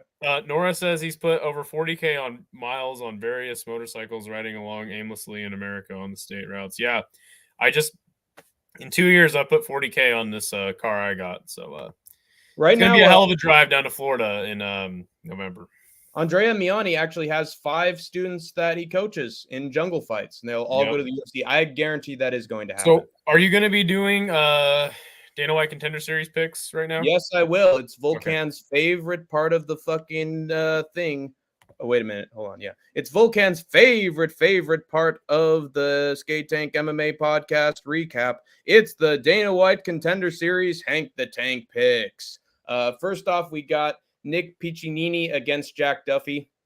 I'm going with the better of the two grapplers in Nick Piccinini because Jack Duffy, most of what he does, he pulls a fucking Aljo and he just takes you down and then takes the back and does absolutely nothing with it or try to go for a submission or any offense. So he takes the back and then he doesn't know what step 2 is after he takes the back.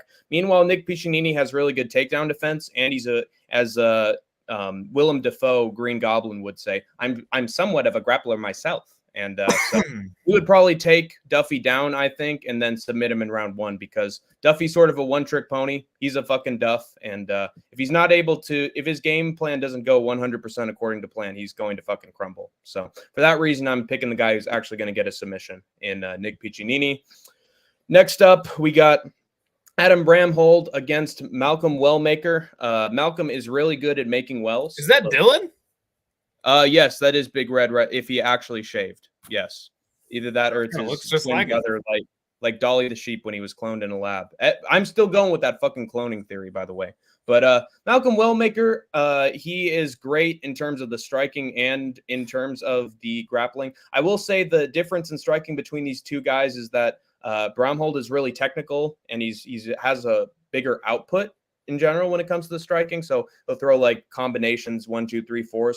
But Malcolm Wellmaker is more like a sniper where he'll wait and he'll pick his targets and then he'll fucking come at you. And he's got a lot of power, does Malcolm Wellmaker. So he makes his shots fucking count. And on top of that, I think that Wellmaker has the grappling advantage because he's actually very explosive with the takedowns. So you might see some takedowns in round 1. You also might see him go for some big sniper shots, sniper, no sniping. in round 1. But I don't think it's going to end in round 1. I think he's going to mostly beat the shit out of Bramholt or keep him down in round 1. And then when round 2 comes along, I think Bramholt's going to come in with a big combination, but then Wellmaker's going to have the counter shot that just puts him away because he's got a lot of explosive power in his fists. Some are saying submission. Some are saying it's round 3. I'm not going with the Idaho Skatesman way because I just feel like Wellmaker has way too much power in his fists to wait until round 3 to do that. And plus, it's Dana White's Contender Series. If you want to actually get into the UFC, you want to end your fights as early as possible. So I got Wellmaker by round 2 KO.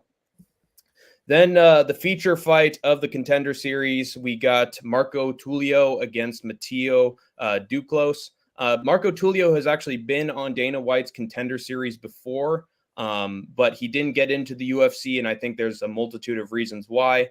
One of the biggest ones being that he was fighting someone on short notice, which in earlier seasons was sort of frowned on. Even if you do get the finish, it's like, oh, it's against someone who's not UFC material or came in on short notice. But as we saw in the first week, Dana White will fucking sign you no matter who you're facing when you get a nasty ass finish. Because like 3 out of the 5 guys on that first week were all short notice replacements. But Marco Tulio, he's got a lot of power. He got a round 1 KO. Looked fantastic when he came back to LFA. So obviously he's going to get another shot on the Contender Series. Matteo Duclos, wouldn't you know it, is coming into this on short notice. And he also, there's nothing that really impresses me from Matteo Duclos. And he also had some really weird knockouts where he was getting up from a takedown and his heel accidentally hit the head of Tulio and he went down and sort of an illegal strike, but he won anyway. The referee called it. And then there was another one where the other guy literally just gassed out. It's another situation where it's like that one kickboxer from week 1 who was just hitting like leg kicks and he just knocked him out. But it's not a good gauge of like skill when you're beating round 1 from like a fluke injury. And that's happened twice already for Duclos. So I'm going to fucking fade him. I think that Tulio already looked impressive on the Contender Series and he's got experience on the show. So I think he's going to look even better come week 2. He's in his prime, in my opinion. And he's really good at taking his opponents down once he's got you on the ground. The thing is, I'm not picking a lot of submissions for these fights because I feel like if you want to actually get a contract, you need to have an exciting, powerful knockout. Like I'm not seeing a lot of submissions and it's been 2 weeks. So I think a lot of these guys are going for the fucking kill. And as soon as Tulio gets him down, he's going to be doing some fucking ground and pound, no Jones. So I think Yanni says that next Tuesday, a student of his or hers will go to the Contender. That's what's up. Who is it? Vulcan says that Tulio is his lock. Not bad. Well, I'm definitely. I'll get to the lock. I'll get to my lock of the card. Yeah. After I think I'm gonna hop out because I have nothing to contribute to this part of the show, and I think that eventually you should make this like a separate podcast entirely. Okay. So yeah, but it would only last fucking 20 minutes though. Maybe if I had Vulcan. Well, I literally have nothing to say. So okay. All right, off you go, Skate. Buzz off. Thank you for being on the show. Just kidding. Bye. All right, let's get to a fucking better screen of this. All right. I don't like it. That's better. So yeah, Tulio, he's got power. He's also got great grappling, and Duclos is a scrub who's gotten really lucky in his last couple fights. Let me read some of these comments that Skatesman wasn't. Hey there, Anakin. I'm glad we're having some camaraderie and a sense of community in the chat. Finish on top, no Diddy. Absolutely. Lane, what's good? Sweet. Vulcan. American just won tough. What are you talking about? Yeah, I was making some jokes there. If you watched the fucking season between Conor McGregor and Michael Chandler, you know that the Americans absolutely fucking sucked on tough. So Ryan Loder is sort of the sole exception. We need to have Washington State declare itself autonomous so then the president can send in troops. Yeah, great. And then it'll be that fucking what the fuck is it called? A113. I fucking forget what that movie company, but it's gonna be like that fucking Civil War flick. Nice one, Dad. I can see why his dad left. I agree. Base deadbeat dad. I have put over 40,000 miles on various motorcycles. Sweet. Dana White Contender Series. All right, more camaraderie. Hey, Vulcan. You've got to love me some Vulcan. I'm glad that Vulcan's here for my fucking Dana White's Contender Series picks. 2 students, me will go to the next Contender Series. Hell yeah. I got Nick 2. Sweet. Feel kind of 50-50 about this one. Well, I will ease your worries. It's not the lock, it's right. I'm going to the Englishman in this one. Nice. English men are based. I want my dad at the anthem for the next PFL. Even I'm putting in all a get well soon card in round 1 for not going. Yeah, he's gonna pull fucking Will Smith. Oh. Yeah, next Tuesday. Student of me will go to contender. Yes. He no-showed after a show, after over a date. He got no pussy on ultimately no less. Well, good luck to him. I hope he's able to get some fucking prima donnas in the future. Tulia, my lock, and some fucking tail. People of live, thanks for help with my English. Sorry for my horrible English. Well, here's the thing, dude. Hinato Moicano was on fucking Call of Duty, and he learned all the swear words and all the basic English from basically just being a degenerate on Call of Duty. So that's my recommendation. Be in YouTube chats and also be in Call of Duty chats. I'm with you on Tulio Vulcan. Yes, sir. Brasilia Lane. Skate is so excited to leave. I can understand. Oh, I get you. Yeah, no reason to make this part of the weekend breakdown. Oh. Well, I hope Skateman at least stays around. Skate wanted nothing to do with it. Absolutely nothing to do with it. But I know that Volkan Ardic wants everything to do with it because this is his favorite segment in the history of Skate Tank MMA. Andrea, who is your student? Oh, he's trying to fucking dox a student, man. I'm on to you, Volkan, you sly devil, you. But I got Marco Tulio. Yeah, he's just got way more power, got way more grappling. He's got power. He's got presence. He's got skill. And I think he's going to get it done, baby. But Matteo Ducios has been fluking his way to victory. Yeah. And he's got Justin Bieber hair, so fuck him. Then we got the co-main event of the night. This seems to be the closest fight, according to a lot of MMA predictors. It's a fucking swing fight. I'm going to fucking look up the movie studio because I'm fucking pissed. God damn it.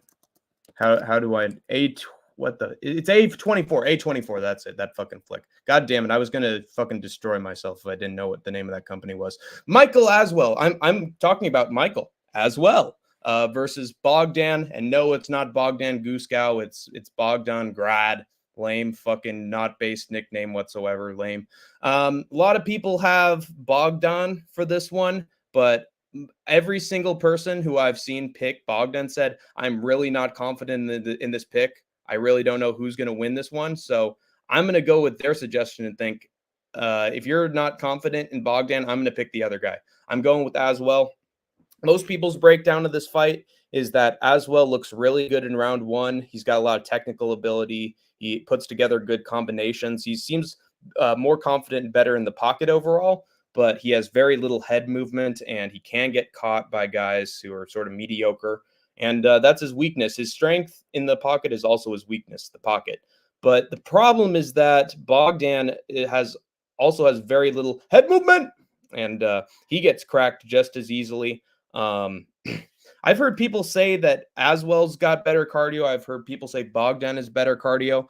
But to me, it seems like Aswell's the guy with more power, whereas Grad is very tentative and throws little looping shots and maintains a distance whenever he fights. So I'm going to go with the guy who is actually in it to win it. And I think it's going to be a huge exchange in round 1. And I think Aswell is going to get the better of the exchange as well and put Bogdan on his ass. He's no Guskov. He's no Anthony Smith 2.0 fucking orc wannabe. So not based at all. I go with Aswell by brutal knockout during an exchange. Fucking Hyder Emil versus Korean Tiger style.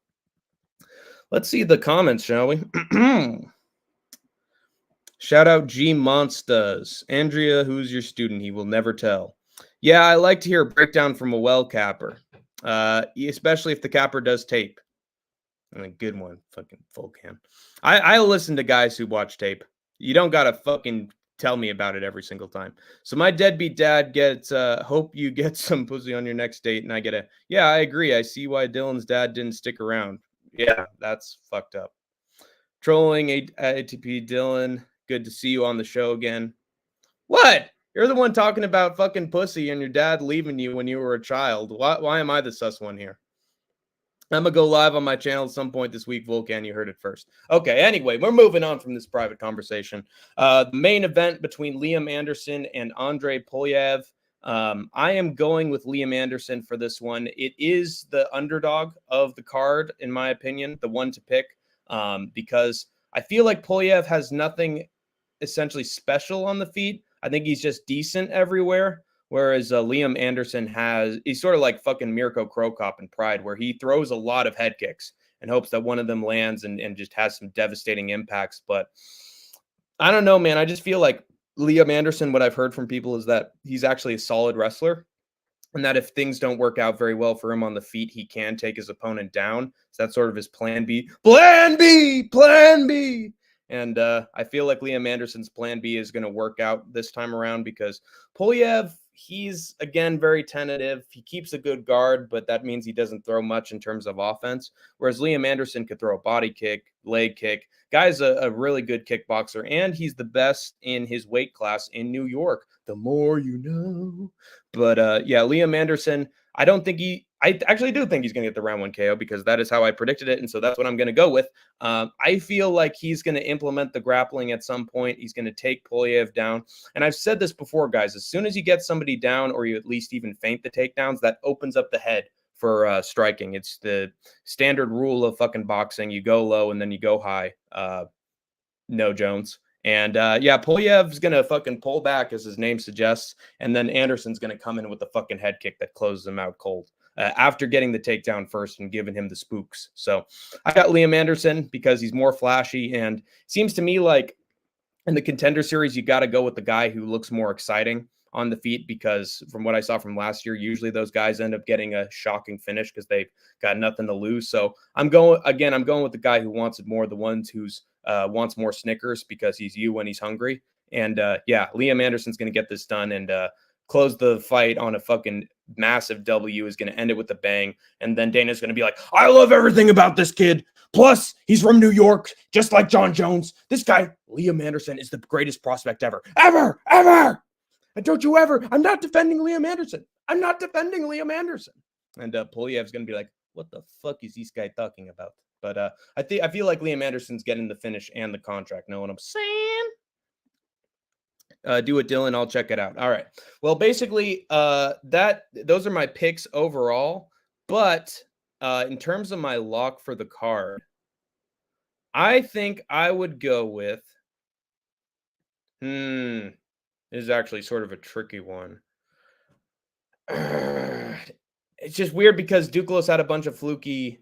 I'm going to go with Marco Tulio. I agree with Volkan. I'm going to go with Marco Tulio because he's won the Contender Series before. He's got more confidence. Duclos has fluked his way to the Contender Series. And so I feel like Tulio is just going to get it done like he did the last time. Although I will say that Nick Piccinini is also a solid lock as well, given that I really don't rate Jack Duffy all that much. And I feel like Piccinini can actually finish a fight. So that's what he's going to do. And in terms of like a potential parlay that you guys could put together for a Contender Series, I would absolutely avoid the main event and I would absolutely avoid the co-main event. I would do a 3-fight parlay of Marco Tulio getting a finish, Malcolm Wellmaker getting a finish, and Nick Piccinini getting a finish. The first 3 guys are the guys you want on your fucking parlay. It's my opinion. Polyev is a judo. Oh, it's Kudo karate, I guess. Kudo karate black belt. Yeah. And then there are a bunch of guys who you've said are like incredible champions elsewhere and have all these merits in terms of striking before, and they don't show it at all because they don't look like one of those champions on the independent scene. So as much as accomplishments are a nice thing to have, we live in an age where people are winning participation trophies, Volkan. So I don't know if accomplishments can mean all that much. I like it, Hank. Thanks for your time. Have a good night. God bless you, Volkan Ardich. Good luck and stay safe. I'll see you on the other side, brother. But yeah, that wraps up Dana White Contender Series picks from Hank the Tank. That wraps up our stream in general. So thank you guys for all you who have stayed here for the full fucking 2 hours. Thank you all so much. I can stay on for 6 more minutes if you guys want to chat about random subject matter. Also, we got Hank's Think Tank happening tomorrow, where I cover the cringiest in MMA news and give you my thoughts and takes. And that's the entertainment side of Skate Tank MMA. Oh, at least when Big Red's not around, you know what I'm saying? But well, all right. But still, that guy you were talking about, I said was a champ. Won over your guy. Interesting. We'll see. We'll see. I don't know which guy that is. I don't think Boliev wins this one. Just pointed. I see. Okay, so that's the fucking scary part of it. Cheers, appreciate it. So, anybody got some last statements regarding Idaho Skatesman and I's recap of the MMA weekend? I want to say, guys, overall, UFC Fight Night was really solid. I actually give it an 8.5 out of 10. It's honestly one of the best shows that UFC has put on this year, in my opinion. And No Chill MMA and I actually have our tier list where we rank the best event of the year. If you guys want to, you can go check out No Chill's channel. Did a collab with me, Hank the Tank, and we came to some interesting decisions. But there have been some good shows from the first half of the year, but I think the quality's really started to ramp up in these last couple months. So be a very interesting tier list in the second half. I'd honestly rate Fight Night Cannonier versus Baralho in like A tier. Do you guys agree that it's fucking A tier? Because I think so. Just for GM3 getting the submission over Edmund Shabazian alone, this thing's in fucking A tier. But then there was even freaking Myron Santos getting that pride style knockout of Con Ofley, where he just hit him fucking 3 or 4 times before he hit the mat. That shit was awesome. I'm a fan of Ryan Loder just because he's a local hero to me. So that was fun to watch. Also, Robert Valentin. Hot take. I feel like he's a little bit of a fucking sissy and a bitch and a very emotional guy. So it was actually felt pretty good to have his brains beaten out by Ryan Loder. Do hope he gets signed to the UFC because Dana White loves everything about that kid. And hopefully he's signed because he has a personality and he's a pagan Viking who worships the big man downstairs and does blood sacrifices. So the man, the myth, the legend, GM3, that is right.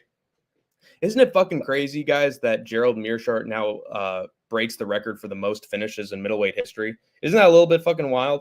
More than Anderson the Spider Silva. I think if Anderson Silva hadn't been toying with his food when he was UFC middleweight champion, he would have gotten at least 3 or 4 more finishes at middleweight. And there was also a bunch of finishes that he had at light heavyweight that don't count because they're not in his weight class. But yeah, if Anderson Silva just hadn't fucked around in a few of his fights, GM3 might still be number 2, but he is number freaking 1. And that is why you don't deny the GOAT GM3 when he's in a fight against anybody, because there is a chance that he drops that motherfucker and finishes him on the ground. Dude is like fucking Ryan Loder, dude. He's a fucking mousetrap. He keeps you down and he fucking subs you, dude. So love me some GM3. I went fucking crazy when he won. If you guys want to, you can go check out my reaction on Hank the Tank's Fight Companion. The roof came off my fucking room. I was ecstatic. And of course, like I said before, there were guys that were denying the GOAT GM3's greatness. And I had to fucking shove it in their face that you never doubt the man, the myth, the legend, they're better. Wait, hold on. God damn it. GM3. Hell yeah. You don't deny GM3's greatness because the man can get it done fucking anywhere. Man is God. Quantity over quality there. Really? That is true, yeah. But dude, GM3 solid too. He's gotten wins that he shouldn't have, man. Quality fighter, my friend. I agree. He absolutely is a quality fighter, especially on the ground. I honestly think if GM3 had gotten Anderson Silva down, might be a very interesting matchup between the two of them because GM3, I said it, he's really good at fucking integrating the takedowns. He is able to put guys on their ass and keep them down. So he might have actually fit the role of a fucking Chael Sonnen in there and kept Anderson the Spider Silva down. Although you never know with fucking Silva's BJJ. We have never seen Silva get a submission off his back before, and that was just a rarity against Chael Sonnen. That was a little wild, but GM3 always humble in fucking victory, dude. What do you guys... There was the Paul Craig matchup, but then there was somebody else put out a good suggestion. What was that? Gotta love GM3, though. I absolutely agree. Even fucking posted it on the community tab immediately after it happened because we were watching fucking history in the making. Who is in the middleweight division that GM3 people wanted GM3 to face? I fucking forget. But overall, really good card. Definitely made my weekend. As you saw, No Chill made a bunch of fucking monkey noises, and that was very interesting. I hope a lot of people clip that because No Chill's super embarrassed about it, man. And you can't be doing that as a man from the Democratic Republic of Congo. It's bad. It's bad press. Shara Bullet. Yes. That was the one. That would have been great because I actually think that GM3 could win that matchup against Shara Bullet. he looked like he had better takedown defense in his fight with Mikhail Oleksiejczuk, but that's Mikhail Oleksiejczuk. He's completely unreliable. GM3 is going to find the takedown eventually. So, especially against Chara Bullet, who looks like absolute crap against Bruno Silva. I think he'd actually sub Chara Bullet personally. Santos, Morales, Caio. Yes, sir. All fucking amazing finishes, dude. The main card was fucking stacked for this one. That's why I was telling everyone it was going to be a surprisingly good card. There wasn't going to be a lot of stinkers on there. And even the fights that weren't that so fun had their memorable moments, like with what's his name? Zachary Reese's opponent, Medina. Even he was fucking memorable on this card. And also, I got a new fucking favorite female fighter at flyweight, Xiang Wang, dude. She is a hype train to get behind. Versus Vettori, that was another one. That was Sniff's idea. Well, Sniff's on that sniff, so it's hard to it's hard to completely go with all of his suggestions. Yes, Xiang Wang, dude, the Joker, best Joker since Cesar Romero. Trust. But yeah, that's gonna wrap up Skatesman and I's recap for the weekend.